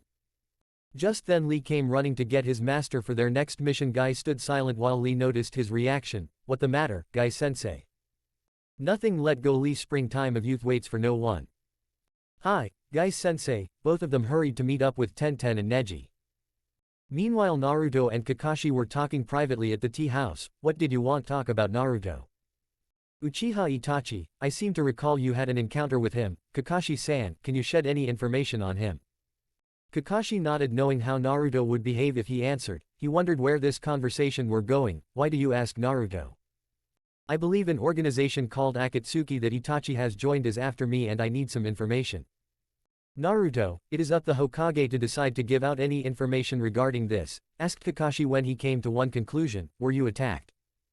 Naruto nodded. I was lucky that Jiraiya-sama came when he did. Uchiha Itachi's jutsu are to be feared. Kakashi nodded in agreement. Itachi's Tsukuyomi was a powerful jutsu indeed, considering he went through the same thing. What are you going to do, Naruto? I do not know. Jiraiya-sama has opted me to train with him to better prepare myself for arrival of Akatsuki. Kakashi patted Naruto on the shoulder. Naruto, you're strong as me. Kakashi smiled underneath his mask, seeing his sensei in Naruto. The resemblances was striking between them. I thank you, Kakashi-san, and then left. Kakashi stayed behind a bit longer thinking many things. Naruto, you're already strong, you may surpass even me. Kakashi left the tea house soon after. Later in the day, Naruto was walking further up towards the village gates after he packed to meet Jiraiya. Thinking about the many things, Naruto was walking past the Yamanaka flower shop where Ino was helping out when she was off duty. She was sorting out the new flowers that came into season. She grabbed a bunch to display outside, however she grabbed a bit too many. She tripped on an elusive flower pot, at the same time bumped into Naruto as he was walking just in front of her. Flowers went flying everywhere. Ino picked herself up when she noticed a figure underneath her. She noticed the person had blonde hair and was obviously the same height as her. The only difference was the person was wearing a Junin uniform. Ino bowed with respect. "I'm so sorry." "It's okay, I wasn't paying attention myself," replied Naruto as he got up rubbing his head. "I haven't seen you around here before," asked Ino. "Well, I kind of get that a lot." As Naruto picked up all the flowers on the floor and then handed them to Ino, Naruto then turned to leave.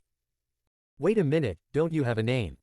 "The name Naruto. Well, I need to leave right now. It was nice to meet you, Miss Ino," as Naruto hurried further onto the village gate. Ino was wondering who Naruto was anyway, when something dawned on her. "Wait, how does he know my name?" Then her mom's voice in the back shouted, "Ino, can you give me a hand back here?" "Coming, Mom," shouted Ino. Naruto hurried to village gates waiting for Jiraiya to arrive, after waiting 10 minutes for him. Both he and Jiraiya headed out. Chapter 14, Kitsune's Training. Jiraiya took Naruto for some training on the advice of the Yondaime, after informing him of the events of Akatsuki. Seeing this as the only option to better prepare Naruto for their arrival, Jiraiya took Naruto to the lodging town outside the village. Naruto and Jiraiya stopped outside the town to train. Jiraiya decided to teach Naruto the Rasengan. Naruto seemed uninterested at first, but knowing it was a technique his father developed, Naruto decided to learn it. To begin learning the technique, Jiraiya told Naruto must pop a water-filled balloon held in the palm of his hand by spinning the water with just his chakra. Soon after his training begins, Naruto finds himself making good progress. Naruto decides he'll master the jutsu within 2 weeks. Jiraiya knew straight away the likelihood that Naruto will live up to this promise, explaining that the technique's creator, the Yondaime, took 3 years to develop the Rasengan in its current form. Seeing how strong his godson already was, he will probably master this technique just as easily. He then goes on to explain that popping the balloon is only one of 3 steps, and leaves Naruto to resume his training. After failed attempts, Naruto soon discovers that popping the balloon is easier if he uses both of his hands and progresses to the second step. The second stage requires the bursting of a rubber ball. Naruto trains for days and manages to burst the ball, but with great struggle and pain. As the second step involves Naruto popping a rubber ball, something that will require much more power. Next, Naruto started combining the spinning and the power developed in the previous steps, something that Jiraiya cannot help him with, as he attempts to do both. Over 12 days Naruto had achieved each stage of the Rasengan, but something was wrong as he attempted to perform the completed jutsu. It was unstable, it keeps blowing up, sending Naruto flying in few times, but Naruto was determined to achieve the Rasengan. Naruto, after his latest attempt, sat up and he analyzed the situation and suddenly saw the answer to the problem. He called up in Kage Bushin. With this creates a unique method using the shadow clone to help divide the roles of rotating the chakra, and is able to pull together all the strength he has left to make one final attempt with his right hand, creating a shadow clone and pulling off in complete Rasengan. Jiraiya watched from behind a tree as he saw Naruto perform the Rasengan flawlessly. Naruto passed out after mastering the new jutsu. Jiraiya catches him as he fell and smiled at how quickly Naruto had progressed in the training, reminding him of his time training with Minato. He carried Naruto back to the town to rest at the local inn. Meanwhile, back at Konoha Hospital, the Sandaime was getting worse as his illness was progressing. Tsunade did all she could using all her knowledge of medical ninjutsu. Minato and Shizune was present in his hospital room. "Sarutobi-sensei, I done all I can, but it seem your chakra network may shut down for good. I think it would be good for you to stand down as Hokage." The Sandaime sighed. "This will cause a lot of problems for the village, but if the need arrives I will take it into consideration." "Why doesn't Minato-sama take over like before?" asked Shizune. Minato declined the offer. "I can't take up the title, Shizune, because when I was resurrected by Orochimaru I don't have that much time, plus everyone knows I'm dead. It would be best if it stay that way." "But the village needs an Hokage as soon as possible," replied Shizune. "If I need to step down as Hokage, I want you to take over Tsunade next to Jiraiya. You are the next likely candidate." "I understand, Sarutobi-sensei," replied Tsunade. Back to Naruto. Naruto woke up in the local inn room. "Where am I?" he asked himself. He looked around the room. The sun was shining into the room and he could tell it was near midday. He tried to get out of bed but he fell down with a wince. He was aching all over. Jiraiya greeted his godson. "You're awake now, Naruto," as he sat in the corner. "What happened?" asked Naruto. "You passed out from your training." Jiraiya secretly smiled at his godson. Naruto had mastered the Rasengan like he promised. "We should head back to the village pretty soon, Naruto, but for now I want you to rest, okay, because I want to talk to you later." Naruto nodded as he lay back down and stared out the window looking at the sky with birds and clouds and fell asleep. Bathhouse. Naruto and Jiraiya was alone in the bathhouse. Naruto seemed confused having a conversation in a hot spring, but Jiraiya was being serious for once. Naruto, you do know why I am training you. Naruto nodded. Akatsuki is after me, but why I do not know. Have you experienced a surge in chakra at any given time? Naruto. Naruto thought back to the time he fought Orochimaru in the Forest of Death. He didn't remember much of that time. There were one time, but I don't remember much of it. Why do you ask? Naruto, do you know anything about the Kyuubi? Naruto nodded. It was stopped by the fourth Hokage. This might come as a shock to you, Naruto, but it was sealed inside of you, and that what Akatsuki is after. Naruto nodded as he was not experienced enough to express himself fully, but it explained everything: the various cold glares he got from members of ANBU when he was young. After 6 years of intense training in ANBU, he finally made captain and was respected and feared as the Kitsune of Konoha. Jiraiya sighed as Naruto had to deal with this on his own, until he heard girls' voices on the other side of the bath. Jiraiya couldn't resist peeking over the wall. Naruto's sweat dropped. What are you doing, Jiraiya-sama? As Naruto looked at him awkwardly. I'm collecting precious research material. For my novel, replied Jiraiya as he began drilling a hole through the barrier between the two baths. You know peeking isn't proper. Aren't writers supposed to imagine their material in their minds? Naruto debated. I'm going for realism for my material, Jiraiya shouted. He saw 3 young girls having a bath through the hole. Jiraiya started to giggle as the girls was having fun bathing. The girls overheard Jiraiya, then ran away. Jiraiya yelled in disappointment, the beautiful ladies are gone. Naruto's sweat dropped again, leaving the hot spring, leaving Jiraiya sulking in his displeasure of the girls that ran away, when Naruto decided to use his Warok no Jutsu to teach Jiraiya a lesson. Jiraiya stared through the hole when he heard a female voice behind him. Jiraiya-sama. Jiraiya turned to find a beautiful blonde-haired girl standing behind him. Who are you? Jiraiya-sama, I've been waiting for you. The figure answered. Really, you've been waiting for me? Jiraiya smiled as he wanted to hug the mysterious figure. He edges closer and closer. This is the best day of my life, yelled Jiraiya, causing an exaggerated nosebleed. A slap came hammering towards Jiraiya's face, knocking him face down. No. The blonde figure turned back into Naruto. Well played, Jiraiya replied as he lay face down in the hot spring. Few moments later, he got up asking Naruto, what happened, where the cute girl went to? What cute girl? They're only me and you. I must have been dreaming. The Warok no Jutsu, thought Naruto, hiding his embarrassment in the technique turning into a beautiful woman, typically with seductive posture. Naruto had used this technique to distract many AD-ranked targets in the bingo book. Naruto sighed as the Warok no Jutsu, sexy technique, was his shame. Not even his ANBU teammates knew about this technique. It was an effective technique he created and used for assassination of many wanted criminals.